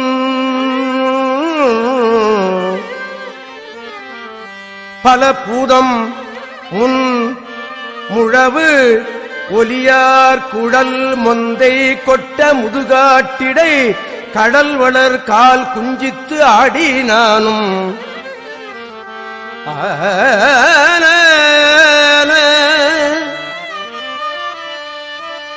பல பூதம் முழவு ஒலியார் குழல் மொந்தை கொட்ட முதுகாட்டிடை கடல் வளர் கால் குஞ்சித்து ஆடினானும் கடவுர் தனுள் விழவு ஒலி மல்கிய விரட்டானத்து அரண் அல்லனே கால் குஞ்சித்து ஆடினானும் கடவுர் தனுள் விரட்டானத்து அரண் நல்லனே. Having this serene, powerful and such intense darshan of Jvarabhagana Murthy and Kalasamhara Murthy forms of Paramashiva. Paramashiva himself is here in his Nija Avatara to heal, to liberate us from any type of pain, any type of issues that we may be having physically in all levels. And now, as Paramashiva himself is sitting here in front of us, let us all take this opportunity to offer all our gratitude, love, prayers, devotion at the lotus feet of our beloved Swamiji Paramashiva himself. We will now be taking you all through a few different avenues through which you can ask your boons, prayers, where you can offer your love and gratitude to our beloved Swamiji. We have different social media platforms, all of which on which Swamiji is continuously seeing and will be responding to your prayers and boons and blessings requests. The first being YouTube. Please head to Kailasa's SPH Nithyananda, our official YouTube channel, and subscribe to the channel. You can watch the top most live video and leave a comment under the live video as all your prayers, all the blessings that you want to ask. You can leave it as a comment. And also don't forget to like and share that video and invite your friends to ask the prayers as well. And the next platform is on WhatsApp. Head to kailasa.org, and in the bottommost of the page, you would get a notification for WhatsApp. You can click that notification, join the WhatsApp group, and send your prayers, boon requests through that WhatsApp group directly to Paramashivam. The next platform is X, formerly Twitter, and on this platform, Swamiji's official handle is Kailasa's SPH Nithyananda Paramashivam, and you can go to the official Twitter handle, you can follow and go to the topmost pinned tweet, reply to that tweet with the hashtag Ask the Avatar, and post your prayers, blessings, requests there to Swamiji. You can put all the questions that you have, anything that you'd like to ask as a tweet under the Twitter, and reply to the pinned tweet on Twitter. Next, head to the Instagram. Go to Kailasa's SPH Nithyananda. This is the official Instagram handle of Swamiji. And click on the profile picture. If you are not yet following, please make sure to hit the follow button too. And click on the live video, which will be on the top of the profile picture. And once you go to the live video, make sure to put a like and post your prayers and heartfelt gratitude as messages in the live chat section. Is Facebook. With 2 simple steps, you can ask your prayers and boons and blessings request on Facebook. Just head to Kailasa's SPH JGM Nithyananda Paramashivam, the official Facebook page of Swamiji's, and you can follow that page to receive continuous notifications and news and updates. And go to the topmost live video on that Facebook page, and you can scroll down to the comments section. You can post all your prayers, all your blessings requests, the messages that you would like to pass to Swamiji as a comment under the Facebook video. All of these platforms are available for you to ask, for you to offer your love, your gratitude, any messages that you want to communicate to Swamiji, all the prayers, blessings, requests, and your love to Swamiji. And we highly recommend you attending the full 21 days and also attend the whole day session. It's highly recommended for you to attend the full 21 days and the full days program, so that you can start manifesting all the powers, the initiations as power.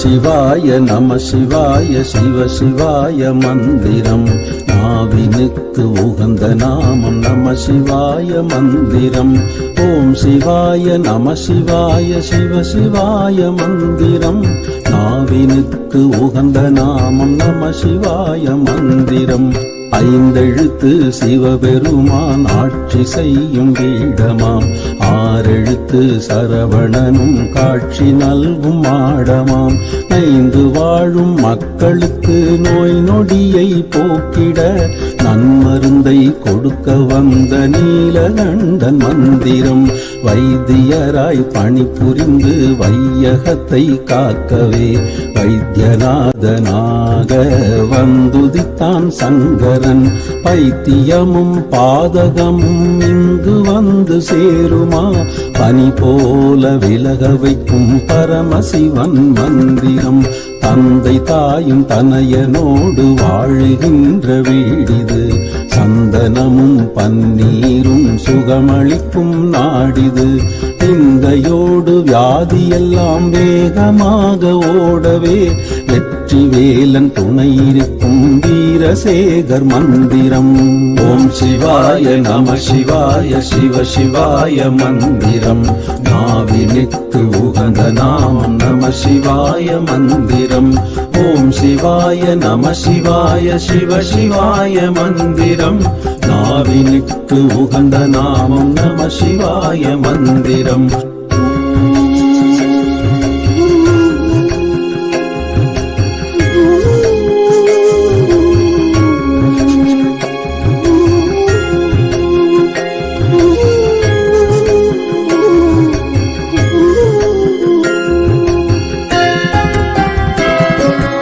உள்ளிருக்கும் வெளூரென புனிதமிகும் பூமியாம். பூதநாத கணங்களுக்கும் கனிவு காட்டும் சாமியாம்.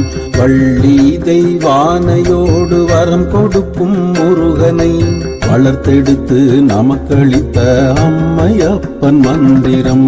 நம்ம தையல் நாயகியாள் நானிலத்தை காக்கவே நங்கையரை தங்கையராய் பேணி மிக போற்றிட தம்முடைய குங்குமமும் திருச்சாந்து மண்ணுமே சந்நிதியில் வழங்குகின்ற சுந்தரேசர் மந்திரம்.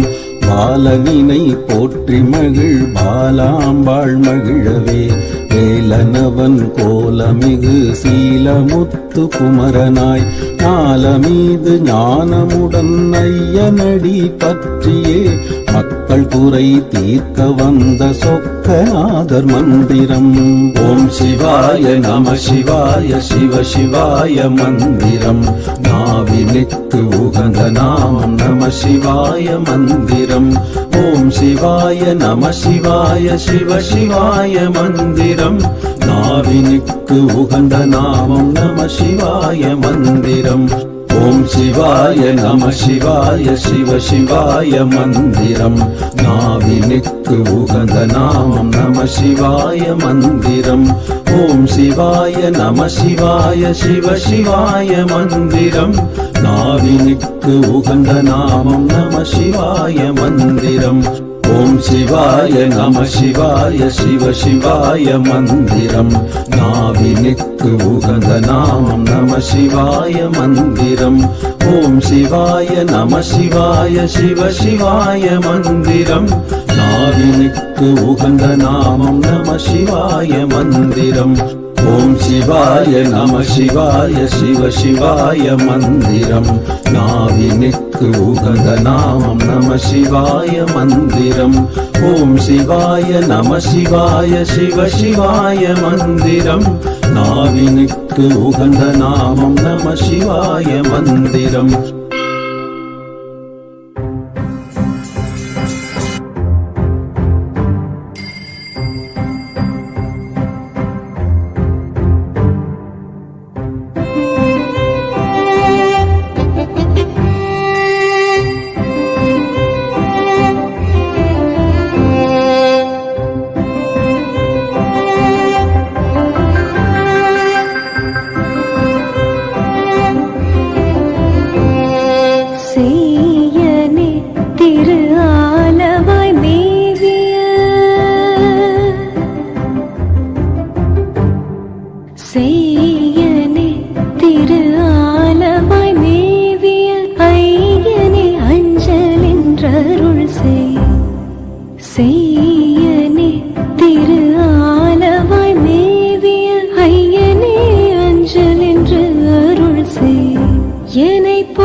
கொப்ப ஞான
தருவது நீரு, வானவர் மேலது நீரு, சுந்தரமாவது நீரு, துதிக்கப்படுவது நீரு, தந்திரமாவது நீரு, சமயத்தில் உள்ளது நீரு, செந்துவர் வாயுமை பங்கன் திரு ஆலவாயன் திருநீரே, ஆலவாயன் திருநீரே, திரு ஆலவாயன் திருநீரே.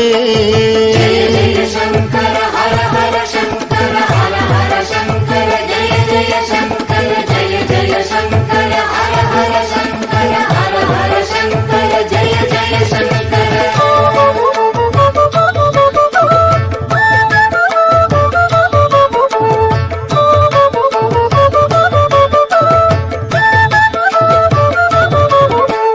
வேதத்தில் உள்ளது நீரு, எம் துயர் தீர்ப்பது நீரு, போதம் தருவது நீரு, உண்மை தவிர்ப்பது நீரு, ஓதத் தகுவது நீரு, உண்மையில் உள்ளது நீரு, சீத புனல் வயல் சூழ்ந்த திரு ஆலவாயன் திருநீரே, ஆலவாயன் திருநீரே, திரு ஆலவாயன் திருநீரே. जय जय शङ्कर हर हर शङ्कर हर हर शङ्कर जय जय शङ्कर जय जय शङ्कर हर हर शङ्कर हर हर शङ्कर जय जय शङ्कर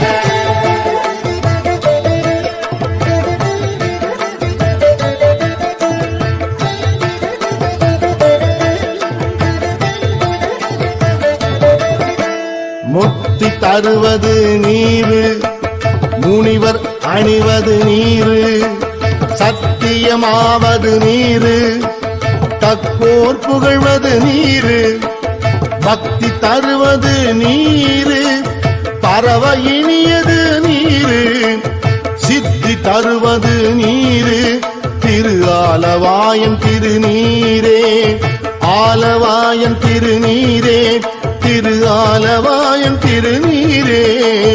जय जय शङ्कर हर हर शङ्कर हर हर शङ्कर जय जय शङ्कर जय जय शङ्कर हर हर शङ्कर हर हर शङ्कर जय जय शङ्कर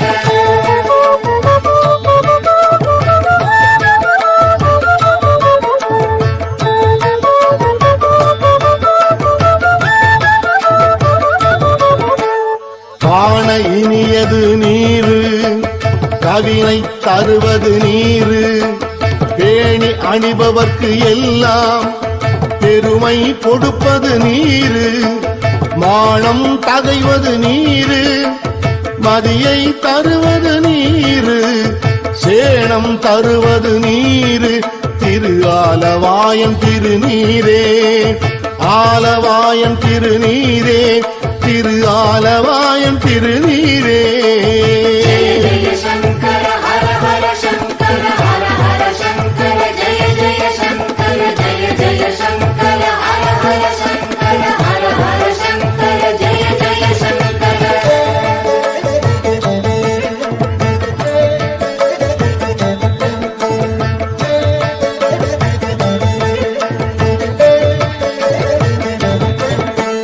பூசை இனியது நீரு, புண்ணியம் ஆவது நீரு, பேச இனியது நீரு, பெருந்தவத்தோர்களுக்கெல்லாம் ஆசை கெடுப்பது நீரு, அந்த மது ஆவது நீரு, தேசம் புகழ்வது நீரு, திரு ஆலவாயன் திருநீரே, ஆலவாயன் திருநீரே, திரு ஆலவாயன் திருநீரே. जय जय शङ्कर हर हर शङ्कर हर हर शङ्कर जय जय शङ्कर जय जय शङ्कर हर हर शङ्कर हर हर शङ्कर जय जय शङ्कर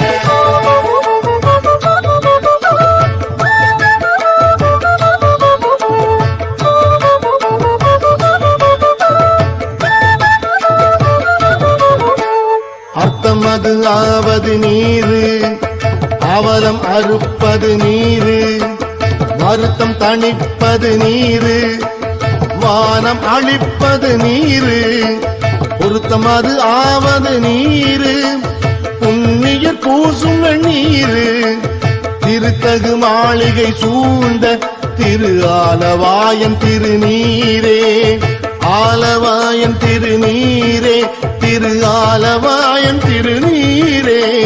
ஜெய ஜெய சங்கர ஹர ஹர சங்கர ஹர ஹர சங்கர ஜெய ஜெய சங்கர ஜெய ஜெய சங்கர ஹர ஹர சங்கர ஹர ஹர சங்கர ஜெய ஜெய சங்கர.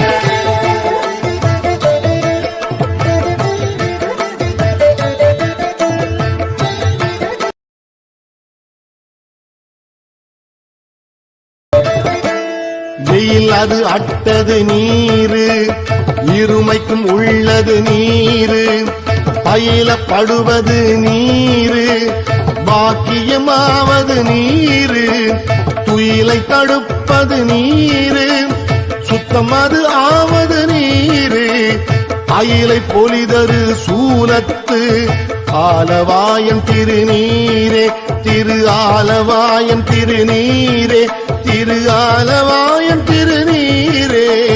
ஜெய ஜெய சங்கர ஹர ஹர சங்கர ஹர ஹர சங்கர ஜெய ஜெய சங்கர ஜெய ஜெய சங்கர ஹர ஹர சங்கர ஹர ஹர சங்கர ஜெய ஜெய சங்கர.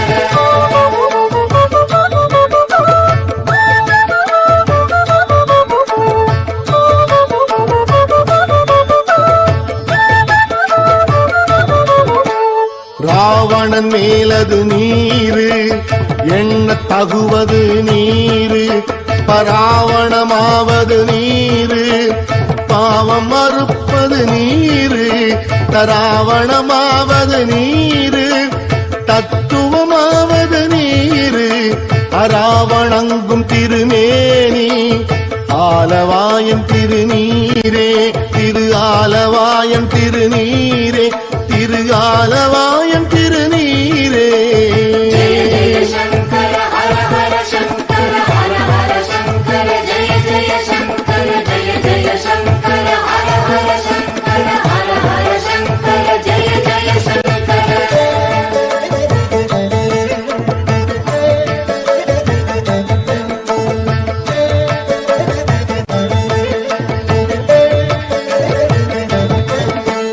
மாலோடு அயன் அறியாத வண்ணமும் உள்ளது நீரு மேல் உரை தேவர்கள் தங்கள் மெய்யது வெண்பொடி நீரு ஏல உடம்பு இட தீர்க்கும் இன்பம் தருவது நீரு ஆலம் அது உண்டமிடற்று எம் ஆலவாயன் திருநீரே ஆலவாயன் திருநீரே திரு ஆலவாயன் திருநீரே.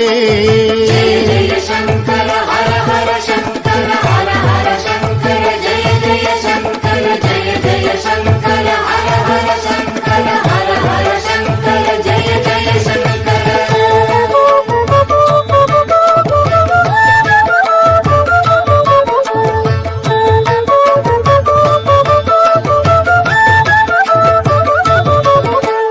குண்டிகை கையர்களோடு சாக்கிய கூட்டமும் கூட கண்டிகை பிப்பது நீரு கருத இனியது நீரு என் திசைப்பட்ட பொருளார் ஏத்தும் தகையது நீரு அண்டத்தவர் பணிந்து ஏத்தும் ஆலவாயன் திருநீரே ஆலவாயன் திருநீரே திரு ஆலவாயன் திருநீரே.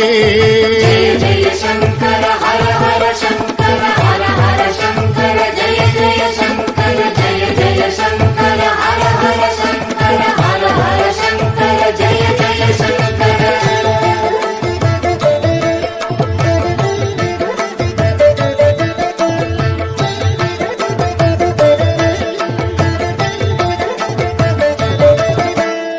ஆற்றில் அடல் விடை ஏறும் Nithyanandam. Kailasa welcomes you to the 7th day celebrations of the Avani Tiruvila Brahmotsavam. The grand festival of the Avani Tiruvila is one of the most important celebrations in the Madurai Meenakshi temple.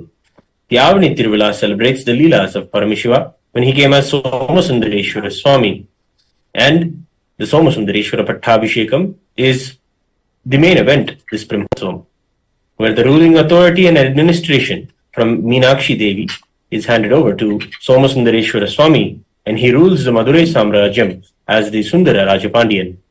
The Supreme Pontiff of Hinduism, Bhagavan Sri Nithyananda Paramashivam, our beloved Swamiji, is the 293rd Guru Mahasannidhanam of Kailasa Paramparagada Shyamala Pita Sarvajna Pitam, the Madurai Samrajyam, the spiritual kingdom established by Meenakshi Sundareshwara thousands of years ago. With Sakshat Dandavat Pranams in the divine presence and grace of the Supreme Pontiff of Hinduism, Bhagavan Nithyananda Paramashivam, we now offer our worship to the Utsava Vigrahas of Nithyanandeshwara Paramashiva Somasundareshwara Swami, Nithyanandeshwari Paramashiva Shakti Meenakshi Devi, and the Utsava Vigraha of the Supreme Pontiff of Hinduism. We now offer our devotion and prayers.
पुरीशाय श्रीकण्ठाय नमोऽस्तुते। नमो आलास्यनाथाय शङ्कराय नमो नमः। श्रीमत्सुन्दरनाथस्य देवीं शबरलोचनाम् कलये हृदये नित्यम् कदम्बवनवासिनीम्।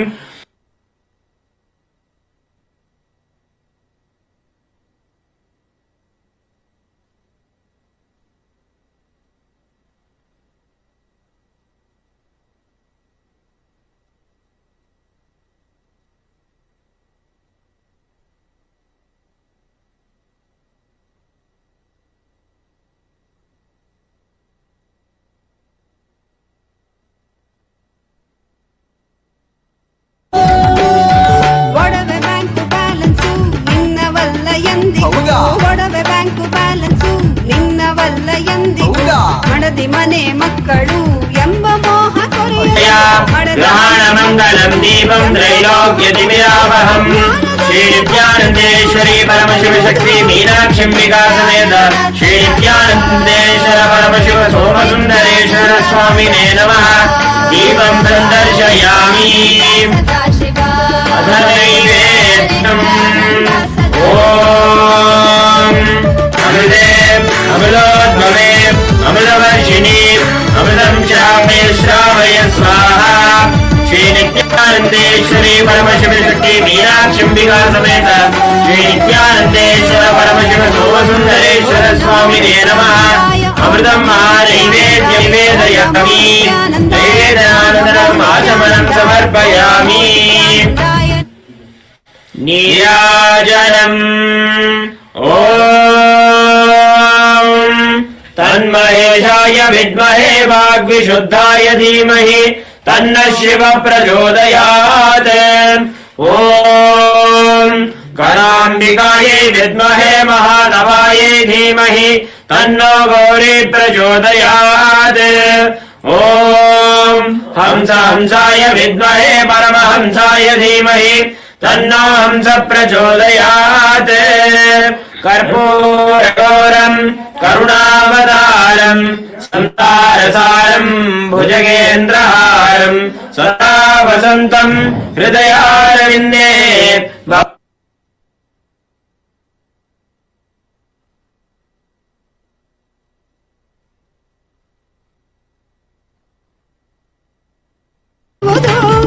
Nityanand Sadashiva Nityanand Sadashiva Nityanand Sadashiva Nityanand Sadashiva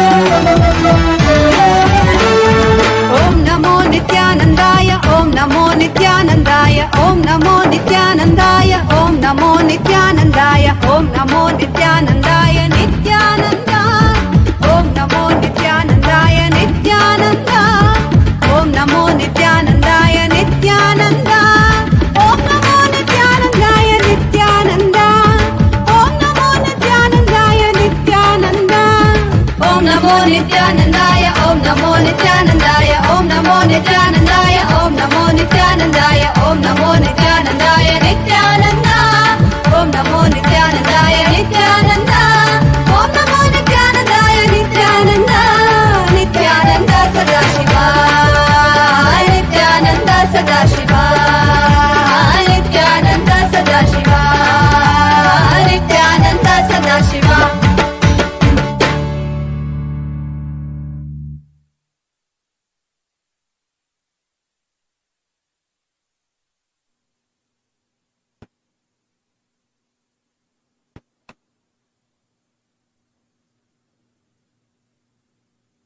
Om, Om, Om, Om, Om. As the ultimate manifestation of Paramashiva's Kalasamhara Murthy, Jvarabhagana Murthy, I bless you all with Paramadvaita. I initiate all of you who are here for healer's initiation, newly for self-healing, newly first time to heal yourself and others, and the re-initiation to heal yourself and others, re-initiation to heal yourself. All the four teams waiting for the initiation after whole day today's preparation. Now, as Paramashiva's ultimate manifestation, as the ultimate manifestation of Paramashiva's Kalasamhara Murthy, Jvarabhagana Murthy, Vaidishwara Murthy,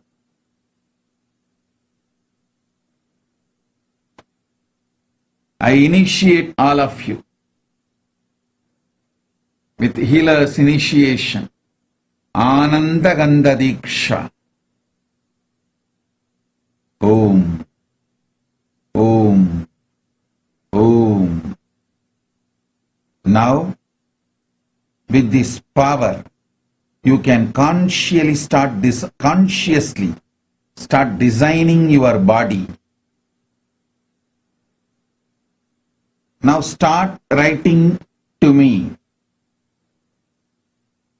whatever way you want to design your body consciously with the grace of Paramashiva. Immediately your prayers will start getting materialized. You will manifest this power of consciously designing your body. I initiate all of you into this power of consciously designing, sculpting your body, and ability to scan your body and others' body.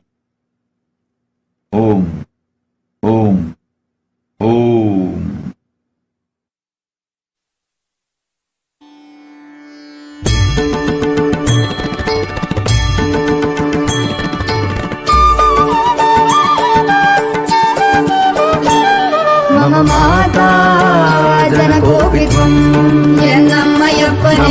रात्रिं दिवसत्वं कालभैरवाय नमः जगदादिस्त्वम् अन्तस्त्वं हे जगत्कारण मम संघर्षत्वं पूर्णत्वं हे फलप्रदाः मम भूमिराकाशत्वं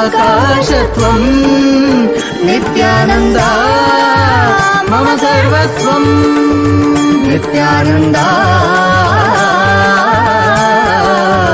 मम सर्वस्वं मम सर्वस्वम्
सा री री री री री री री गा गा गा ग म ग प ग म प म ग म ग रे सा नि सा सा सा सा सा सा सा री री री री री री गा गा गा सा नि सा नि सा सरि नि सा द नि सरि ग रि म ग प म द प नि द नि प द म प द नि नि द द प प म म माता जन गोपित्वं यन्नमयप्पने रात्रिं दिवसत्वं कालभैरवाय नमः जगदादिस्त्वम् अन्तस्त्वं हे जगत्कारण मम संघर्षत्वं पूर्णत्वं हे फलप्रदाः मम भूमिराकाशत्वं नित्यानन्दा मम सर्वस्वं नित्यानन्दा मम सर्वस्वम्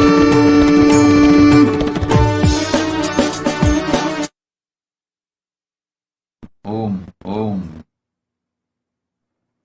Om, Om, Om. Mr. Devendran Gounder from Fiji, blessings to everyone. Mr. Devendran Gounder from Fiji, blessings for you and blessings for everyone. Blessings. Liu Zin Yi. Liu Zin Yi, I accepted your Pada Puja. My blessings for your wealth, career, health, beauty, happy family, spiritual growth and enlightenment. Raju Srivastav, my blessings. I give you all 4 boons. You will manifest your successful patent and trademark. You will manifest a powerful business unicorn startup with more than the wealth you want. Blessings. I will remove all your patents. I'll shower you with enlightenment, bliss. Tatast. Raju Srivastav. Tatast. Shalini Vishwanathan. My blessings. I'll bring completion between your mother, sister, you. Shalini Vishwanathan. I'll complete all 3 of you. Then the permanent completion will start happening. The second boon, you are asking you want enlightenment in this birth and align for puja. You will have to do it on your own. So be very clear. You can ask money, I will give. You can ask all the other boons like completion with your father and you, I can give. But if you want enlightenment, the only way is being in Kailasa. You missed that. So you have to do it on your own. Harilina. Harilina. Blessings for your Manur project. You will earn a lot of wealth. And you are asking, which business should I focus for wealth generation? You can focus on Aushadha farming. Means, as I said, do Aushadha agriculture farming. My blessings. You are asking to become SJP. I will not accept. I will not accept SJP money from you, and I will not accept as SJP Karta anyone who committed to be Adinavasi and did not keep the commitment, missed the integrity from the Guru. When you miss integrity with the Guru, your money will not be accepted. So be very clear. Money cannot be used to bribe me, to make it everything is okay, everything is all right. No. So wherever you keep your integrity, I'll shower you. Where you missed integrity, you have to go through what you need to go through. It cannot be filled by money. Tejit.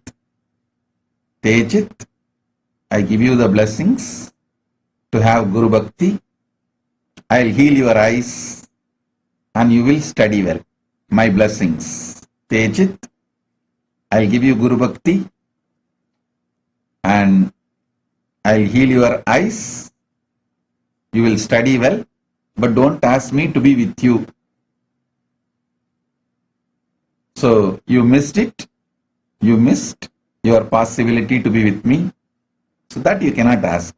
Other things I'll give you. Shaswat. Blessings for Shaswat. Let the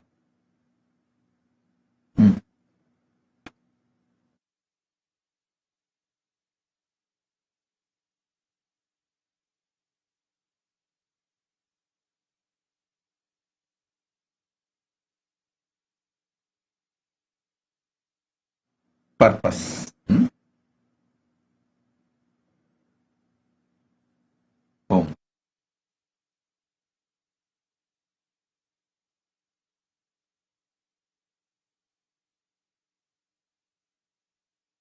Shaswat happen, my blessings. Shaswat's purpose is to focus and have power manifestation. Let him try. Blessings.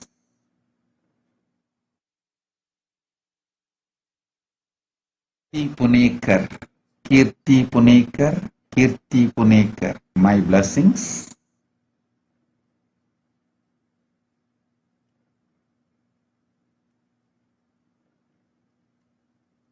I shower you with energy and I accept your gratitude and Pratyakshapada Puja.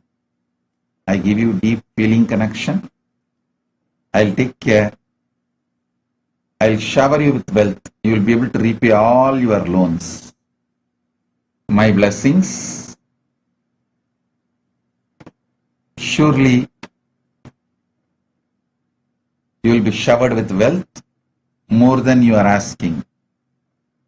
My blessings for your brand. You will become Sarvanyapita Karta. I'll shower you with wealth and I'll accept your Sarvanyapita Karta. My blessings. I'll heal your husband Satish. Blessings for your kids. Tatast. Sairam Angula. Sairam Angula. I accepted Sairam Anugula. I accepted your Pada Puja. I'll settle all the problems at your workplace. I'll shower you with wealth, enlightenment, and I'll shower protection for Shivani and your son Arav. My blessings for your pet Yogi. My blessings for your whole family. I'll shower you with wealth, enlightenment. Tatast. Om. Sabesh. Tatastu. My blessings. Balaji, I am sending you the detailed answer. Read the detailed answer I am sending. My blessings. Balaji, I dictated the answer for you. Now, it will come now. Read. Om. Om. Om.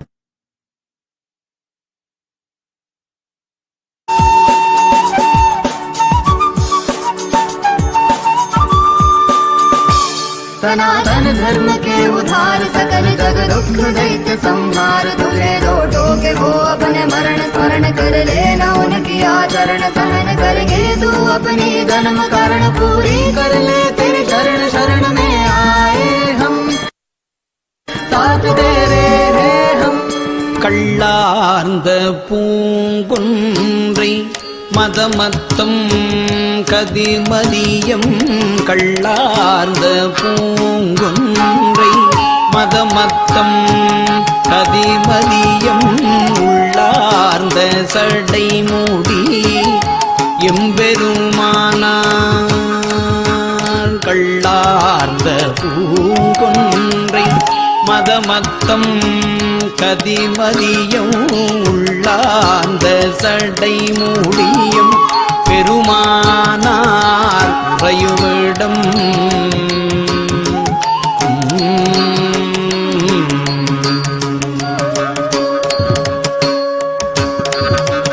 தள்ளாய சம்பாதி தடாயன்பார் தாம்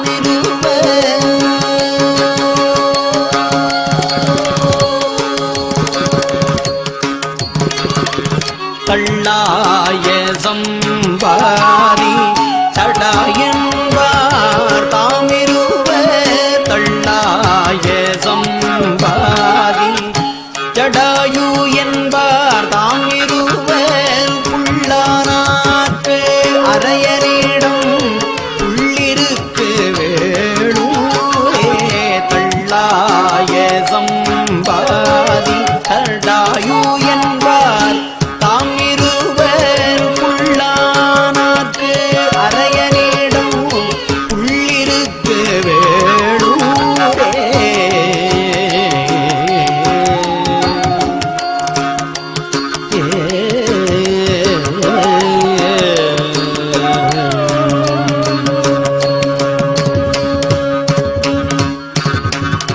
தையலாள் ஒரு பாகம் சடைமேலாள் அவளோடும் தையலாள் ஒரு பாகம் சடைமேலாள் அவளோடும் ஐயம் தேர்ந்து உழல்வார்வோர் அங்கணனார் உறையுமிடம்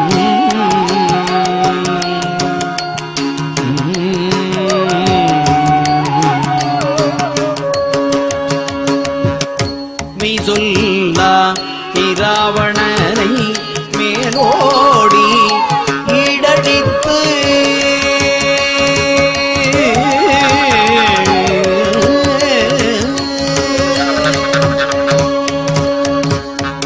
மெய் சொல்லா இராவணனை மேலோடி ஈடழித்து பொய் சொல்லாது உயிர் போனான் பொய் சொல்லாது உயிர் போனான் உள்ளிருக்கு வேளூரே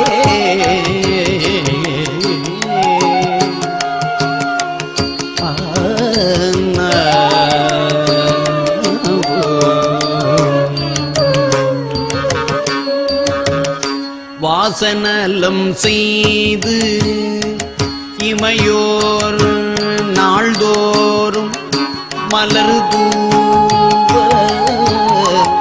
ஈசன் எம்பெருமானார் இனிதாக உறையுமிடம்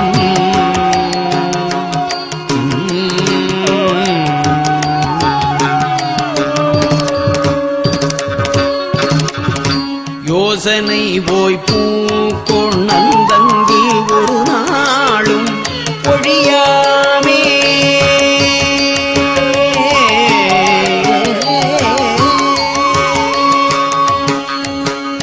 யோசனை போய் பூக்கொணர்ந்தங்கு ஒரு நாளும் ஒழியாமே. பூசனை செய்து இனிதிருந்தான் உள்ளிருக்கு வேடூரே. மாகாயம் பெரியதொரு மானுரி தோல் உடையாடை காயம் இட்டுகந்த எரியாடி உறையும் இடம்.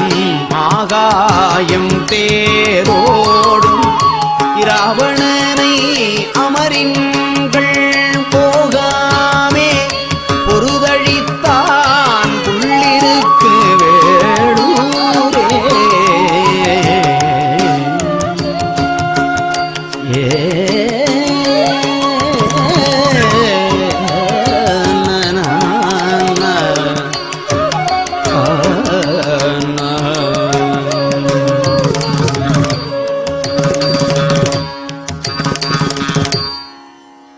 கீதத்தை மிகப் பாடும் அடியார்கள் குடியாக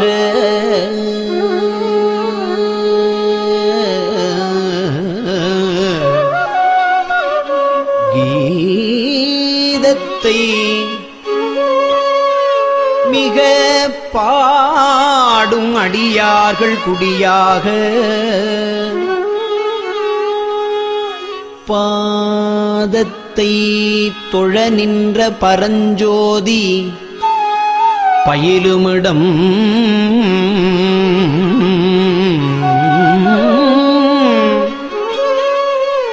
வேதத்தின் மந்திரத்தால்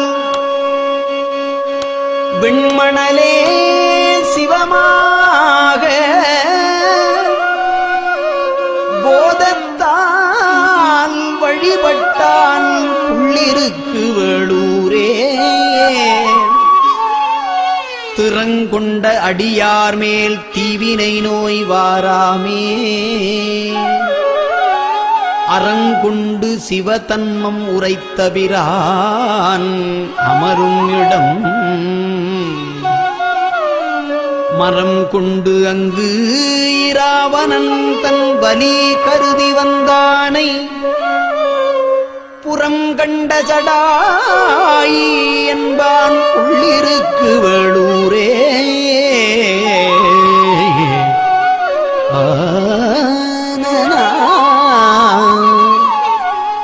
அத்தியின் ஈரூரி மூடி அழகாக அனல் ஏந்தி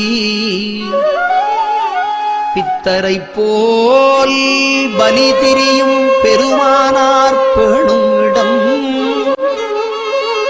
பத்தியினால் வழிபட்டு பல காலம் தவம் செய்து புத்தி ஒன்ற வைத்து உகந்தான் புள்ளிருக்கு.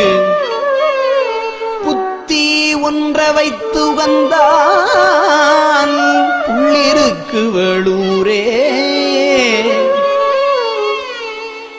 பண் ஒன்ற இசை பாடும்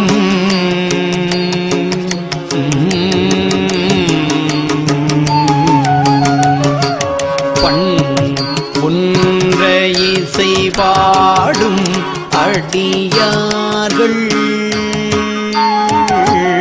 பண் ஒன்ற இசை பாடும் அடியார்கள் குடியாக பண் ஒன்ற இசை பாடும் அடியார்கள் குடியாக மண்ணின்றி பெண் கொடுக்கும்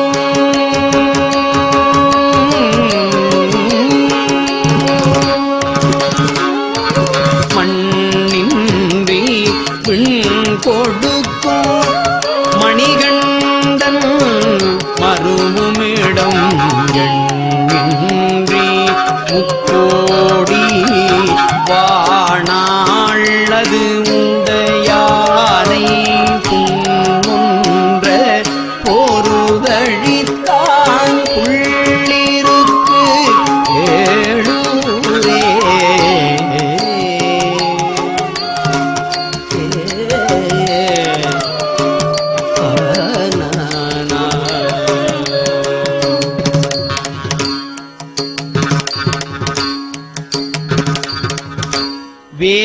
வித்தாறு புறம் மூன்றும் வெங்கணையால் வெந்து அவிய சாதித்த வில்லாளி கண்ணாளன் சாருமிடம் ஆதித்தன் மகன் என்ன அகன் ஞாலத்தவரோடும் போதித்த சடாயு என்பான் உள்ளிருக்கு வேளூரே கடுத்து வரும் கங்கைதனை கமழ் சடை ஒன்று ஆடாமே தடுத்தவர் எம்பெருமானார் தாம் இனிதாய் உறையுமிடம்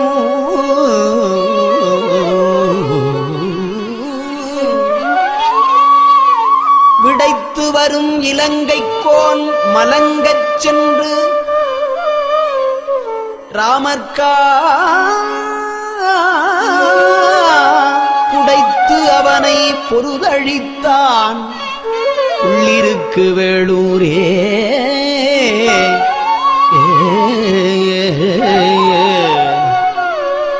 விடைத்து வரும் இலங்கைக்கோன் மலங்க சென்று இராமர்கா புடைத்து அவனை பொருது அழித்தான் உள்ளிருக்கு வேளூரே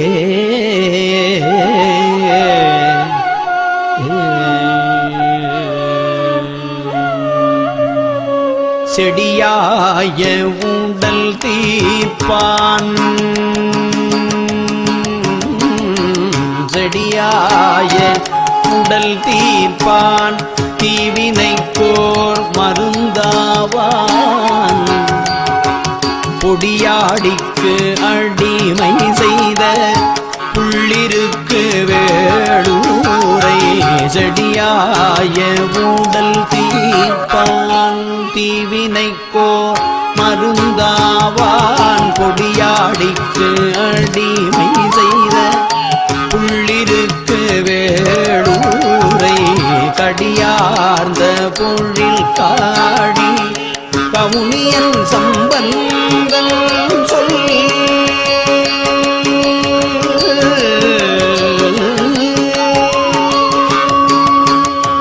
கடியார்ந்த பொழில் காடி கவுனியன் சம்பந்தன் சொல் மடியாது சொல்லவல்லார்க்கு சம்பந்தன் சொல் மடியாது சொல்லவல்லார்க்கு இல்லையாம் மறுபுறப்பே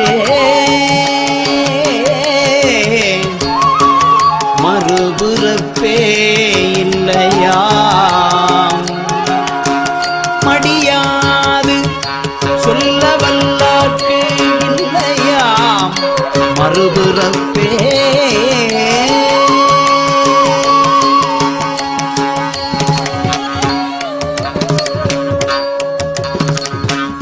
திருச்சிற்றம்பலம்.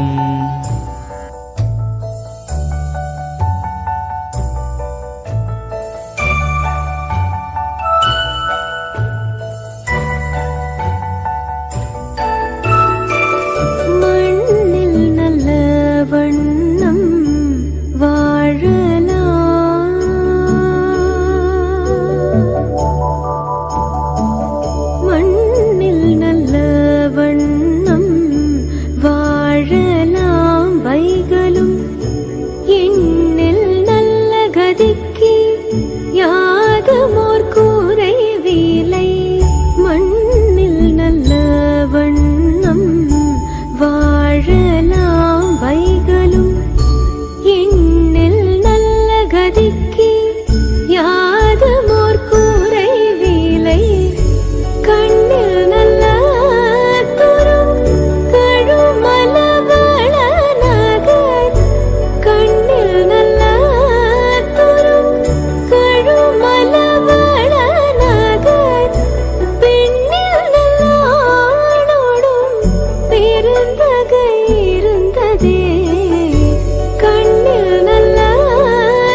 சூடி பெருமானே அருளாளா பித்தா திரை சூடி பெருமானே அருளாளா எத்தார் மறவாதே நினைக்கின்றேன் மனத்துன்னை எத்தார் மறவாதே நினைக்கின்றேன் மனத்துன்னை வைத்தாய் பெண்ணை தென்பால் வெண்ணை நல்லூர் ஆருட்டுறையுள் வைத்தாய் பெண்ணை தென்பால் வெண்ணை நல்லூர் ஆருட்டுறையுள் அத்தா ஊனக்காளாயினி அல்லே எனலாமே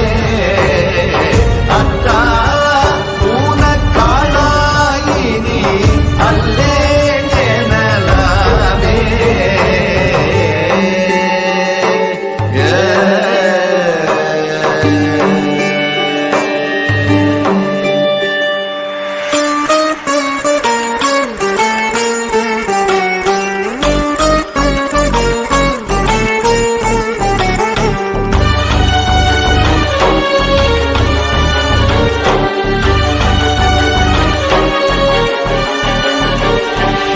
காரூர் பூனலை திக்கரை கல்லி திரை கையால் காரூர் பூனலை திக்கரை கல்லி திரை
மங்கன் விடமுண்ட கண்டன்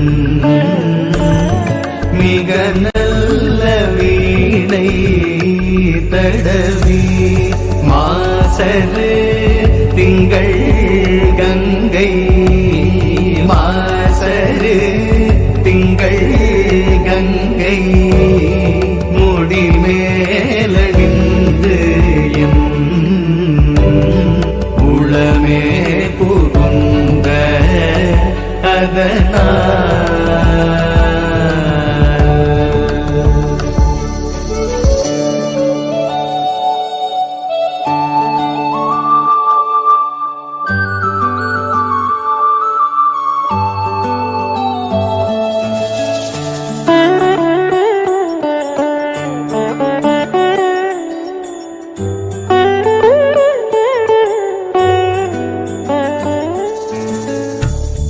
ஞாயிறு திங்கள் செவ்வாய் புதன் வியாழன் வெள்ளி சனி பாம்பிரண்டும் உடனே ஞாயிறு திங்கள் செவ்வாய் புதன் வியாழன் வெள்ளி சனி பாம்பிரண்டும் உடனே ஆசரு நல்ல நல்ல ஆசரு நல்ல நல்ல அவை நல்ல நல்ல அடியாரவர்க்கு மிகவே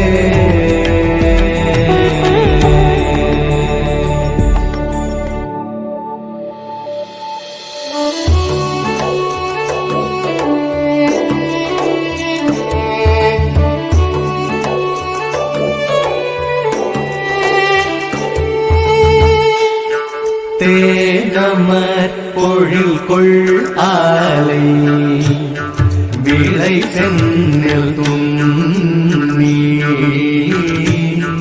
வளர் செம்பொன் எங்கும் நிகழ தேனமர் பொழில் கொள் ஆலை விளை சென்னில் துண்ணி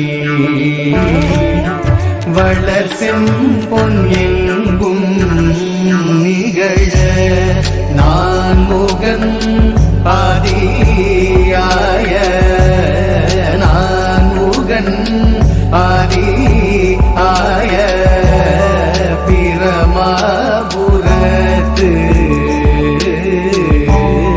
மறைஞான ஞான முனிவன்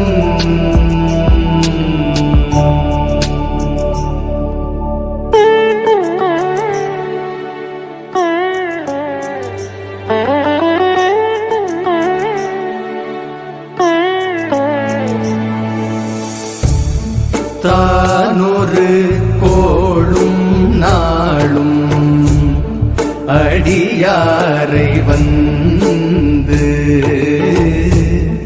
நலியாத வண்ணம் உரை செய் தானொரு கோளும் நாளும் அடியாரை வந்து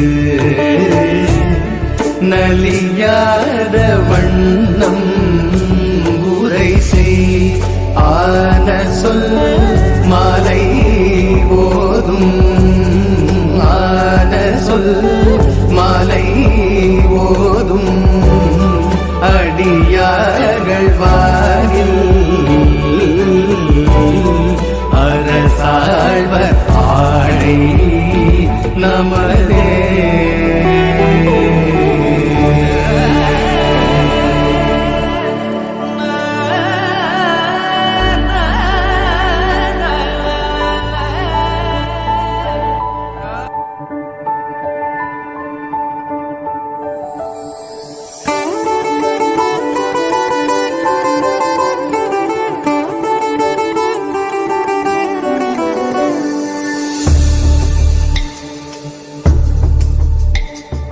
மாதர் மடப்பிடியும் மட அன்னமும் அன்னதோர் மாதர் மடப்பிடியும் மட அன்னமும் அன்னதோர் நடை உடை மலை மகள் நடை உடை மலை மகள் நடை உடை மலை மகள் மகிழ்வர் நடை உடை மலை மகள் உடையன மகிழ்வர்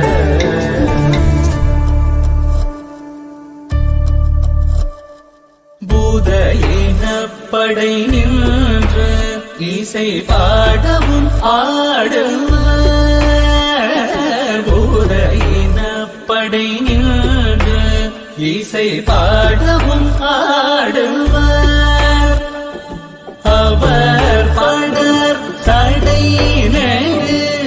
அவர் படர் சடை நெடு அவர் படர் சடை நெடு மூடிய தோர் புனல அவர் படர் சடை நெடு மூடிய தோர் புனல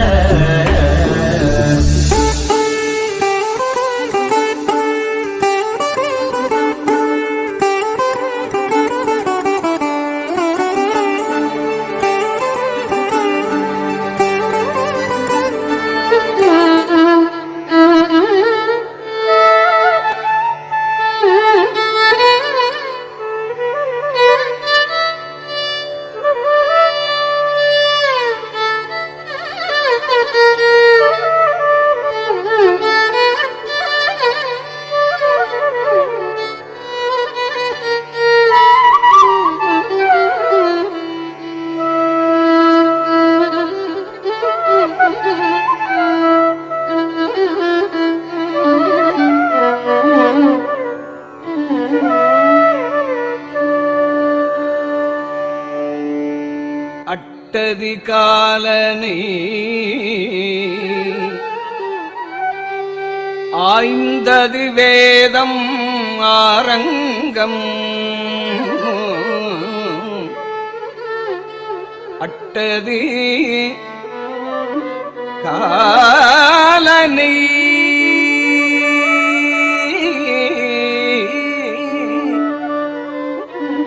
ஆய்ந்தது வேதம் ஆரங்கம்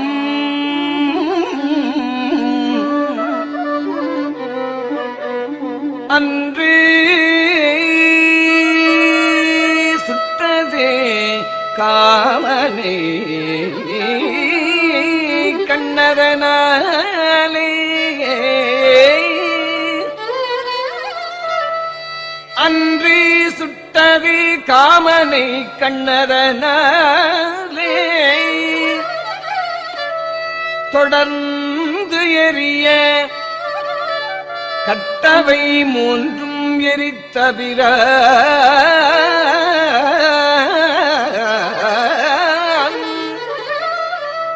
தொடர்ந்து எரிய கட்டவை மூன்றும் எரித்தபிர கண்டியூர் இருந்த பிரான் குட்டமுன் வேதப்படையனை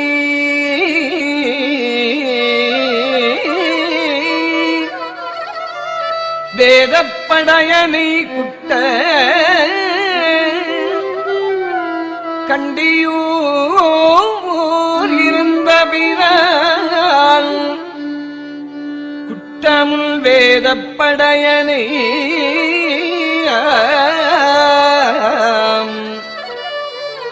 அண்டர் கூறுவதே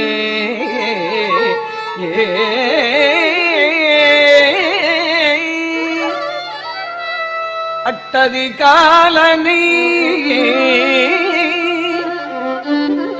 ஆய்ந்ததி வேதம் ஆரங்கம் அன்று சுட்டதி காமனை கண்ணதனாலே தொடர்ந்து எரிய கட்டவை மூன்றும் எரித்தவிரால் கண்டியூர் இருந்த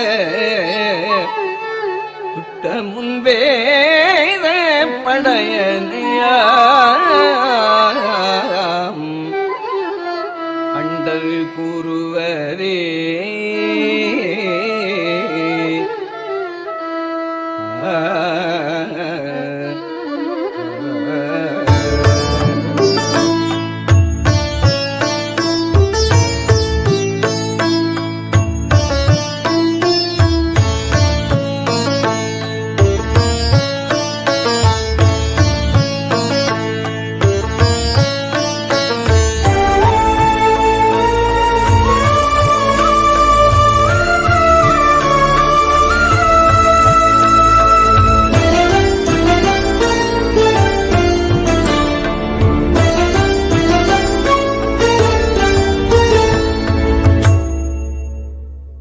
தான் என்னை முன் படைத்தான், அது அறிந்து தன் பொன்னடிக்கே நான் என பாடலந்தோ நாயினேனை பொருட்படுத்து வானினை வந்தெதிர்கொள்ள மத்த யானை அருள் புரிந்து ஊனுயிர் வேறு செய்தான் நோடித்தான் மலை உத்தமனே. ஆனை உரித்த பகை அடியேனொடு மீளக்கொலோ, ஊனை உயிர் வெருட்டி ஒள்ளியானை நினைந்திருந்தே வானை மதித்தமர வலம் செய்தனை ஏற வைக்க ஆனை அருள் புரிந்தான் நோடித்தான் மலை உத்தமனே.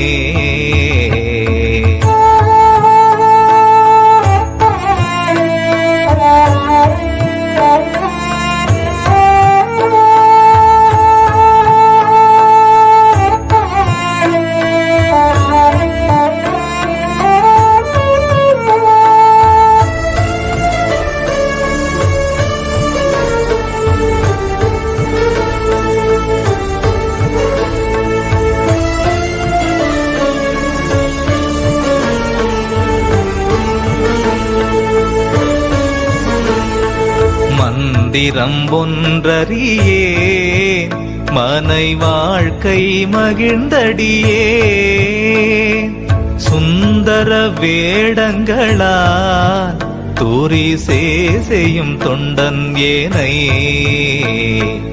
அந்தரமால் விசும்பில் அழகானை அருள் புரிந்த சுந்தரமோ நெஞ்சமே நோடித்தான் மலை உத்தமனே.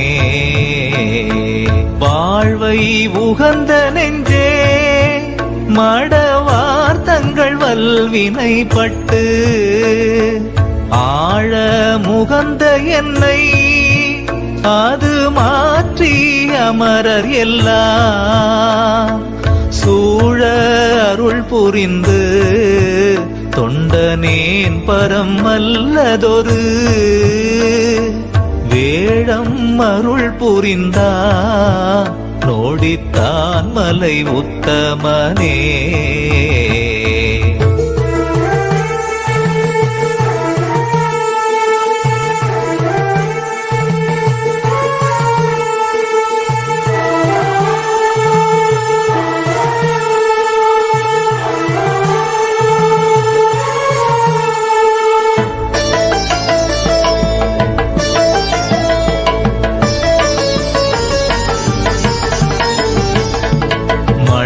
உலகில் பிறந்து நம்மை வாழ்த்தும் வழியடியா பொன்னுலகம் பெறுதல் தொண்டனேன் இன்று கண்டொழிந்தே விண்ணுலகத்தவர்கள் விரும்ப வெள்ளை யானையின் மேல் என்னுடல் காட்டுவித்தான் நோடித்தான் மலை உத்தமனே. அஞ்சினை ஒன்றி நின்று ஆலர் கொண்டடி சேர்வரியா வஞ்சனை என் மனமே வைகி வானனன் நாடர் முன்னே துஞ்சுதல் மாற்றுவித்து தொண்டனேன் பரம் அல்லதொரு வெஞ்சின ஆனை தந்தா நோடித்தான் மலை உத்தமனே.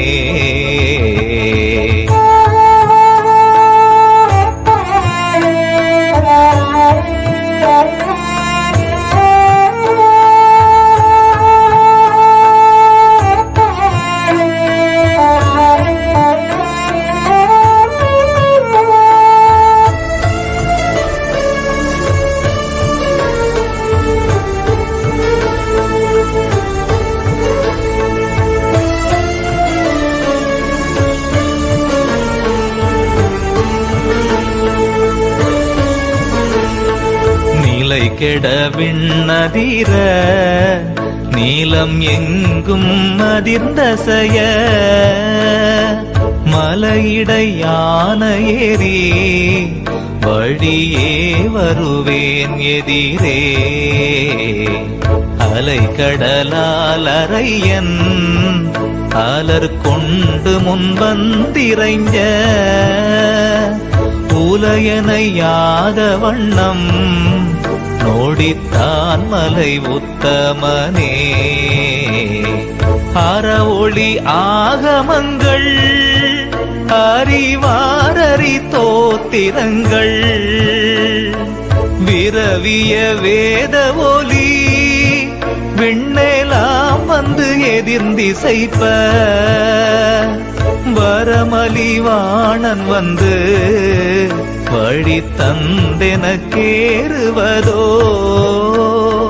சிரமலியானை தந்தா நோடித்தான் மலை உத்தமனே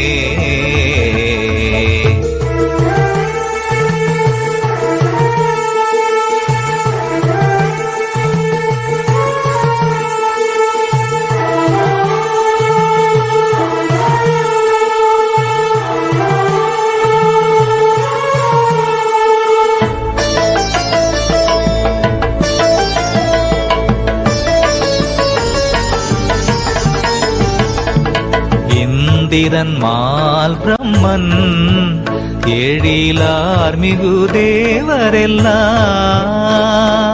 வந்தெதிர்கொள்ள என்னை மத்த யானை அருள் புரிந்து மந்திரமா முனிவர் இவன் யார் எனையும் பெருமா நம் தமர் ஊரன் என்றார் நோடித்தான் மலை உத்தமனே ஊழிதோர் ஊழி முற்றும் உயர் பொன்னொடித்தான் மலையை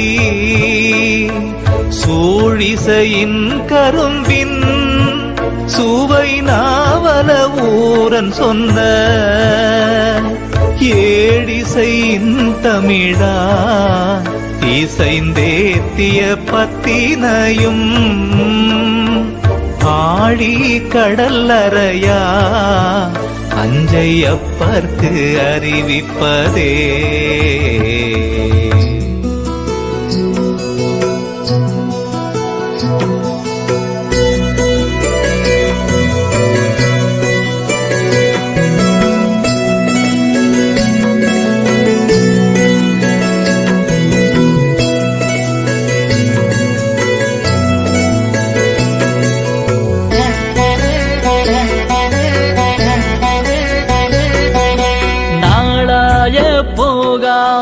நஞ்சணியும் கண்டனுக்கே ஆளாய அன்பு செய்வோம் மடநெஞ்சே அரநாமம் கேளாய் நம் கிளை கிளைக்கும் கேடுபடாத்திரமருளி கோளாய நீக்கும் அவன் கோளிலியம் பெருமானே கோளிலியம் பெருமானே கோளிலியம் பெருமானே ஆடரவத்தழகாமை அணி கேடல் கும்பார்த்த தோடரவத்தொரு காதன் துணை மலர் நற்சேவடிக்கே பாடரவத்திசை பயின்று பணிந்தெழுவார் தம் மனத்தில் கோடரவம் தீர்க்கும் அவன் கோளிலியம் பெருமானே கோளிலியம் பெருமானே கோளிலியம் பெருமானே நன்று நகு நான் மலரால் நல்லிருக்கு மந்திரங் கொண்டொன்றி வழிபாடு செயலுற்றவன் தன் ஓங்குயிர் மேல் கன்றி வரு காலனுயிர் கண்டவனுக்கு அன்றளித்தான் கொன்றை மலர் பொந்திகளும் கோளிலியம் பெருமானே கோளிலியம் பெருமானே கோளிலியம் பெருமானே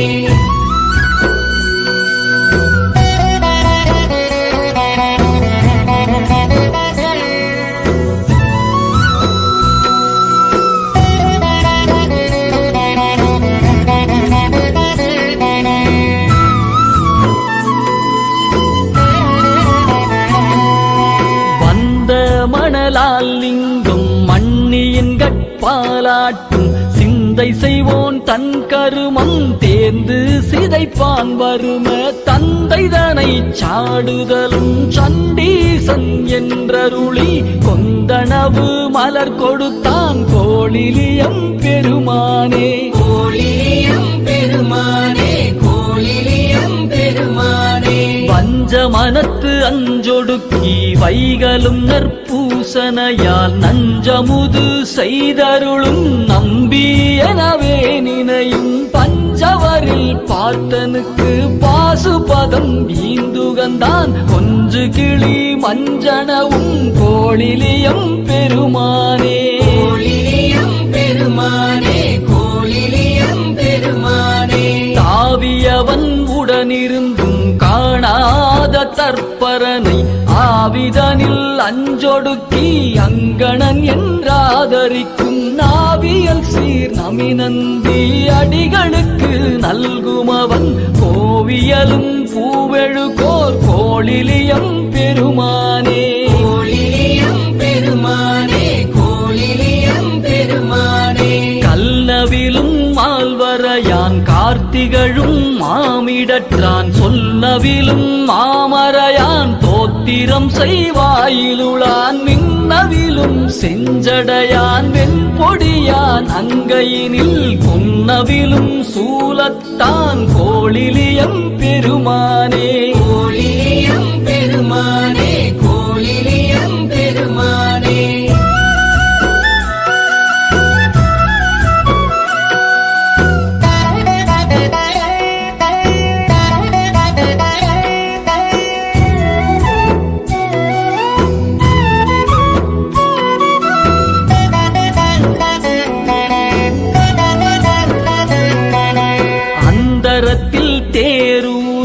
அரக்கன் மலை அன்றெடுப்ப சுந்தரத்தன் திருவிரலால் ஊன்ற அவன் உடல் நெறிந்து மந்திரத்த மறைப்பாட வாழவனுக்கு ஈந்தானும் பொந்தரத்த மதி சென்னி கோளிலியம் பெருமானே கோளிலியம் பெருமானே கோளிலியம் பெருமானே நாணமுடை வேதியனும் நாரணனும் நன்னவோனா தானு எனையாளுடையான் தன்னடியார் கண்புடமை பாடனிசை பக்திமையால் பாடுதலும் பரிந்தளித்தான் கோணல் இளம் பிறை சென்னி கோளிலியம் பெருமானே கோளிலியம் பெருமானே கோளிலியம் பெருமானே தடுக்கமரும் சமணரோடு தர்க்க சாத்திரத்தவர் சொல் இடுக்கண் வரும் மொழி கேளா ஈசனையே ஏத்துமின்கள் நடுக்கமிலா அமருலகம் நன்னலுமாம் அண்ணல் கழல் கொடுக்ககிலா வரம் கொடுக்கும் கோளிலியம் பெருமானே கோளிலியம் பெருமானே கோளிலியம் பெருமானே நம்பனை நல்லடியார்கள் நாமுடை மாடென்றிருக்கும் கொம்பனையாள் பாகன் எழில் கோழி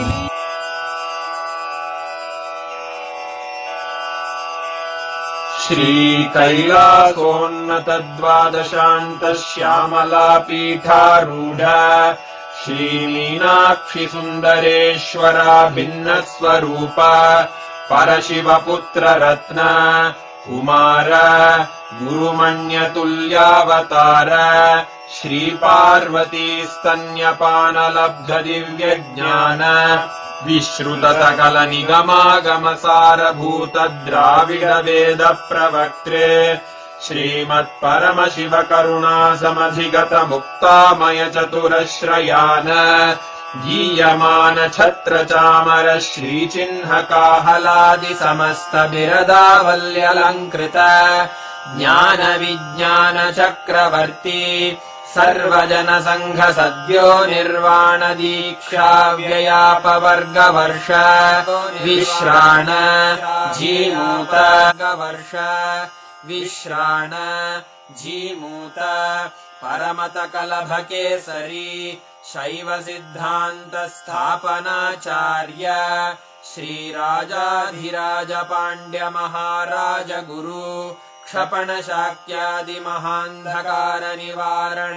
ज्ञान भानु वीक्षणानर्हार्हध्वजोच्छेदनपूर्वकः श्रीमद्वृषभध्वजस्थापक शैव समयकर्त्रे सर्वज्ञपीठारूढ श्रीजगद्गुरु श्रीज्ञानसम्बन्धदेशिकस्वामि वागीशसुन्दरमाणिक्यवाचकस्वामिनाम् अवतारभूत श्रीज्ञानसम्बन्धस्वामि पुनरुद्धृत श्यामलापीठ सर्वज्ञपीठ त्रिनवत्युत्तरद्विशततम गुरुमहासन्निधान अरुणगिरियोगीश्वर परम्परागत अरुणाचल सर्वज्ञपीठ गुरुमहासन्निधान कैलास परम्परागत काञ्ची कैलास सर्वज्ञपीठ त्रयस्त्रिंशदुत्तरद्विशततम गुरुमहासन्निधान नित्योत्सव नित्यमङ्गल नित्यकल्याण नित्यरजित कैलास परम्परागत आदिकैलास नित्यानन्दपीठ महासंस्थान महासिंहासनपीठकर्तः साक्षात् श्री परमशिव समुद्भूत कैलास परम्परागत वैवस्वतमनु इक्ष्वाकु हरिश्चन्द्र भगीरथ श्रीरामचन्द्र शूरसेन इत्यादि अनवच्छिन्न सार्वभौम चक्रवर्ति परम्परागत चतुष्षष्टि योगिनी मण्डित चतुष्षष्टि सम्प्रदाय प्रवर्तक मनुधर्मशासन सूर्यवंश प्राप्त सर्वज्ञपीठ सुराङ्गी साम्राज्य मूर्धाभिषिक्त चूडामणे साक्षात् श्री परमशिव समुद्भूत कपिल महागुरु पुनरुद्धृत महानिर्वाणिपीठ अष्टोत्तर सहस्र श्री महामण्डलेश्वर साक्षात् श्री परमशिव सिंहासनाभिषिक्त समस्त गणनायक श्री महागणपति समारंभ अनवच्छिन्न पीठाधीश्वर गुरुपरम्परा प्राप्त अटल पीठ अष्टोत्तर सहस्र श्री अटल पीठाधीश्वर धर्म मुक्ति स्वर्गपुर स्वर्ण पीठ त्रयोविंश गुरु महासन्निधान कैलास परम्परागत आदिपीठ सर्वज्ञपीठ जगद्गुरो श्री कैलास पुनरुद्धारक श्री कैलास परमाचार्य श्रीमत्परमहंस परिव्राजकाचार्य वर्य सच्चिदानन्द प्रणव स्वरूप श्रोत्रिय ब्रह्मनिष्ठ श्रीमज्जगद्गुरु श्रीलश्री भगवच्छ्री नित्यानन्द परमशिव श्री ज्ञान संबंध देशिक परमाचार्य स्वामिन् अत्रागत्य परिपाल्य च अस्मान् विज्ञान वितरणेन विजयी भव जय जय।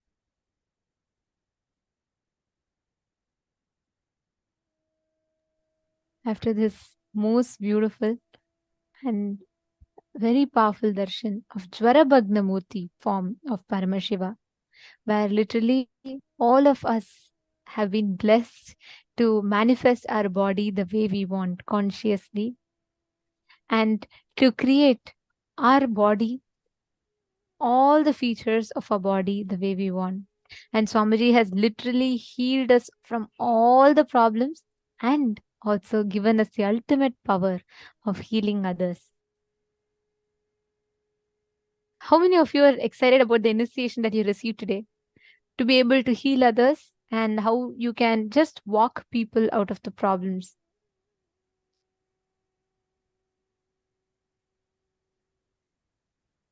Actually, right now, from this space, how many of you feel that space of enriching in you, where you feel like, I just want to go and heal others right now? How many of you want to manifest that experience of healing others right now, right after you receive the initiation? Come on, post in the chat.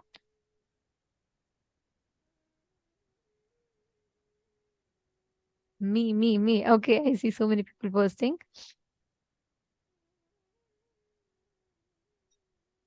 Very nice. Okay, right now, let us immediately start this manifestation right after this darshan. You can immediately experience healing others and healing yourself. So the first thing we are going to do is we are going to be manifesting the power of healing our own body, scanning and healing our own body. And after that, we will be manifesting the ability to heal another person. Okay, shall we all start? Right now, actually just sit. Any place you want to heal with this ultimate initiation that Swamiji has given. Just sit. And any one part that you want to heal. Let's say you want to heal your eyes, you want to heal your hand, you want to heal a birthmark on your body.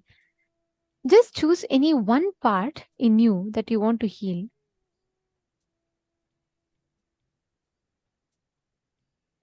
You're going to be directing this whole energy. You don't need to do any other effort. Just the way Swamiji blessed. Right now, Swamiji has given that blessing. With that space, just sit. Magaxially, you will be able to immediately actually manifest it. Right now, just sit in that space. And you will see how the whole experience of manifestation will happen in you. Okay? Great. Okay. Just sit straight. And any one part in you that you want to heal. It can be, let's say you want to heal a scar in your hand, or you want to heal your eyes, or you want to heal your stomach. Just bring your whole awareness to that part. Close your eyes. You can scan your own body. Swamiji tells beautifully, your eyes can 360 degree this way and 360 degree this way. It's not just 180 degree like this. It can see 360 degree around you and 360 degree this way vertically as well, which means you will be able to see inside your body what is happening. You will be able to see all of it very, very clearly. Now, bring your entire awareness to that one part that you want to heal. Just close your eyes. Actually, you will feel the moment you connect and you just send a conscious will that you want to heal that particular part of the body, you will suddenly see that the energy is gushing towards that part.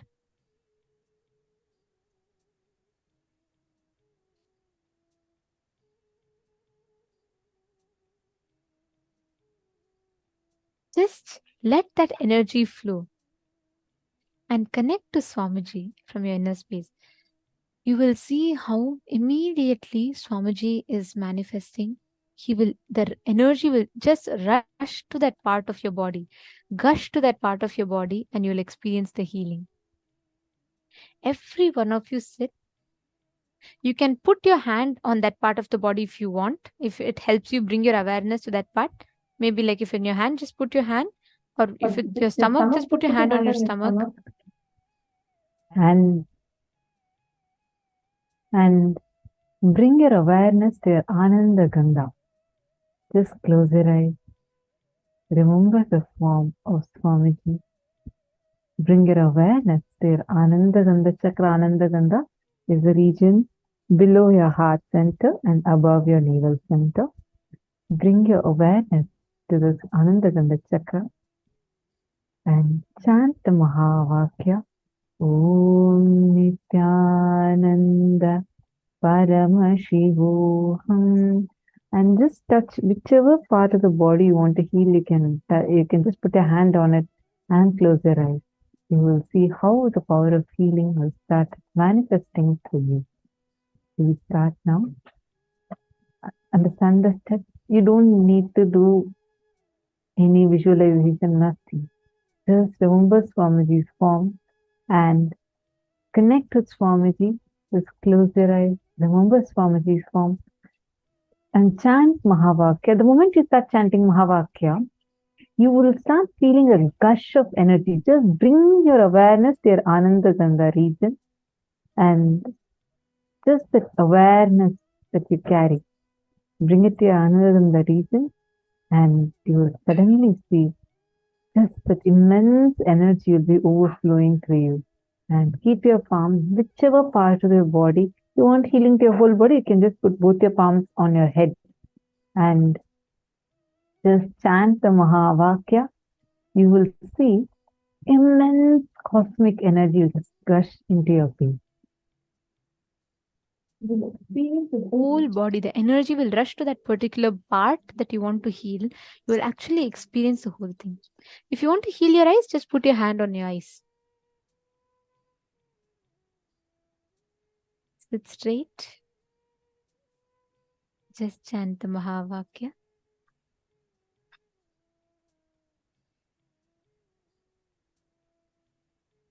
Ma Natalie, see, when you're putting on your eyes, don't press your eyes. Ma Natalie, Ma Janet, all of you don't press your eyes. Just gently keep your hand on the eyes. That energy will flow.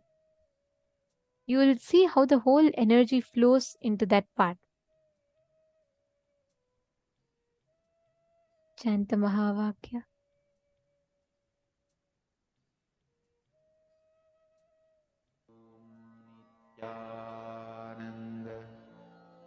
All of you, please sit straight. Let this whole experience intensely flow in your whole being. Just connect to Swamiji. Manifest this power intensely.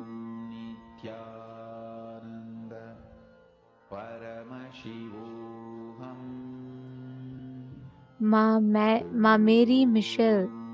Ma Mary Michelle, don't press your eyes. Just keep your palms on your eyes gently. Connect to Swamiji. Automatically, you will see that the energy is gushing towards into your whole body. You will actually experience that the whole energy that Swamiji has showered upon you will just be gushing to heal that part of your body. You will experience intense Kundalini Shakti. You will experience the awakening of that Kundalini Shakti very intensely and powerfully.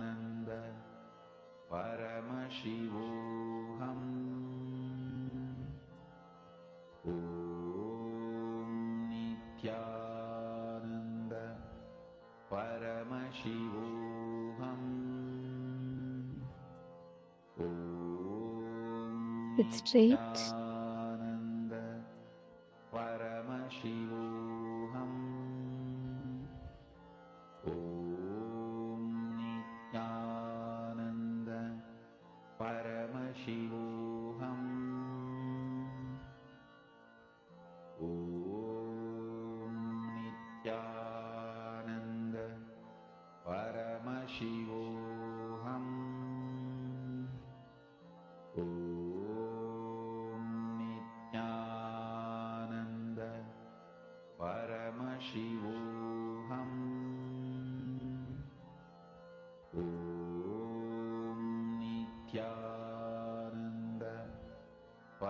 Every one of you, as you are manifesting, experience that whole intense flow of Kundalini Shakti.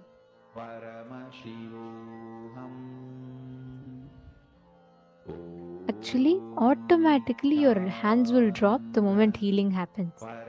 The moment enough energy has been supplied, you will see automatically your hands will drop. You yourself will experience that.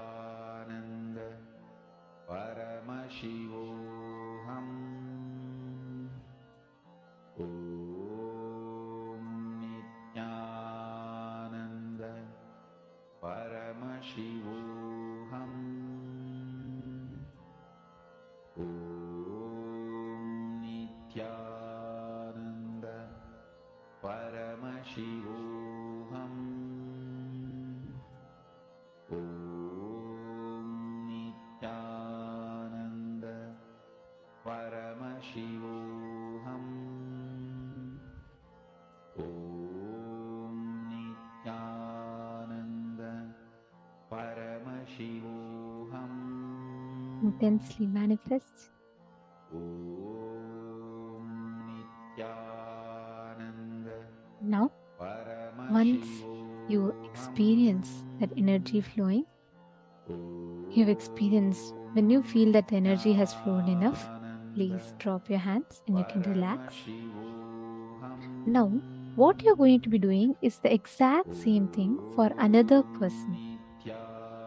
You're going to be scanning the medically diagnosed diseases and you're going to be identifying what exact problem they have, and you are going to be healing them through the third eye. Shall we all start?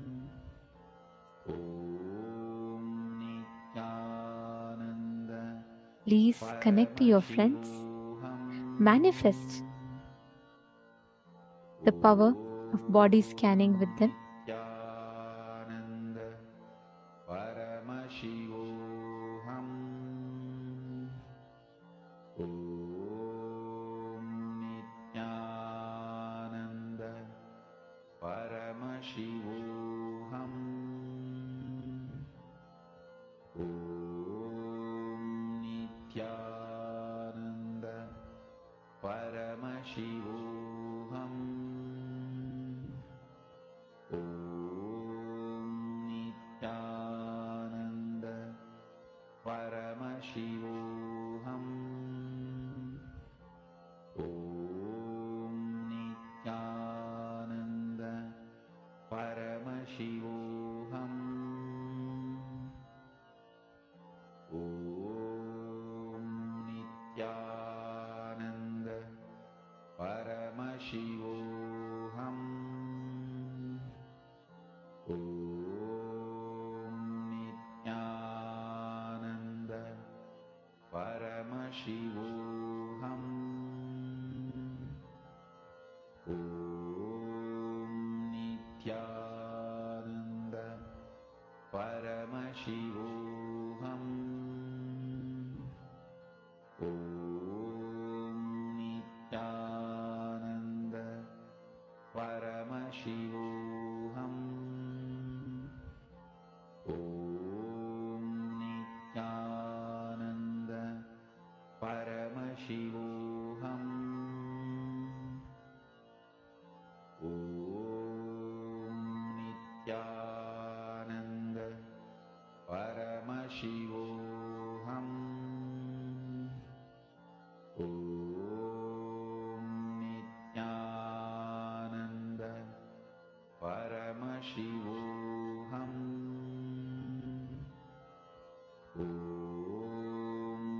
Nithyananda Paramashivoham. Om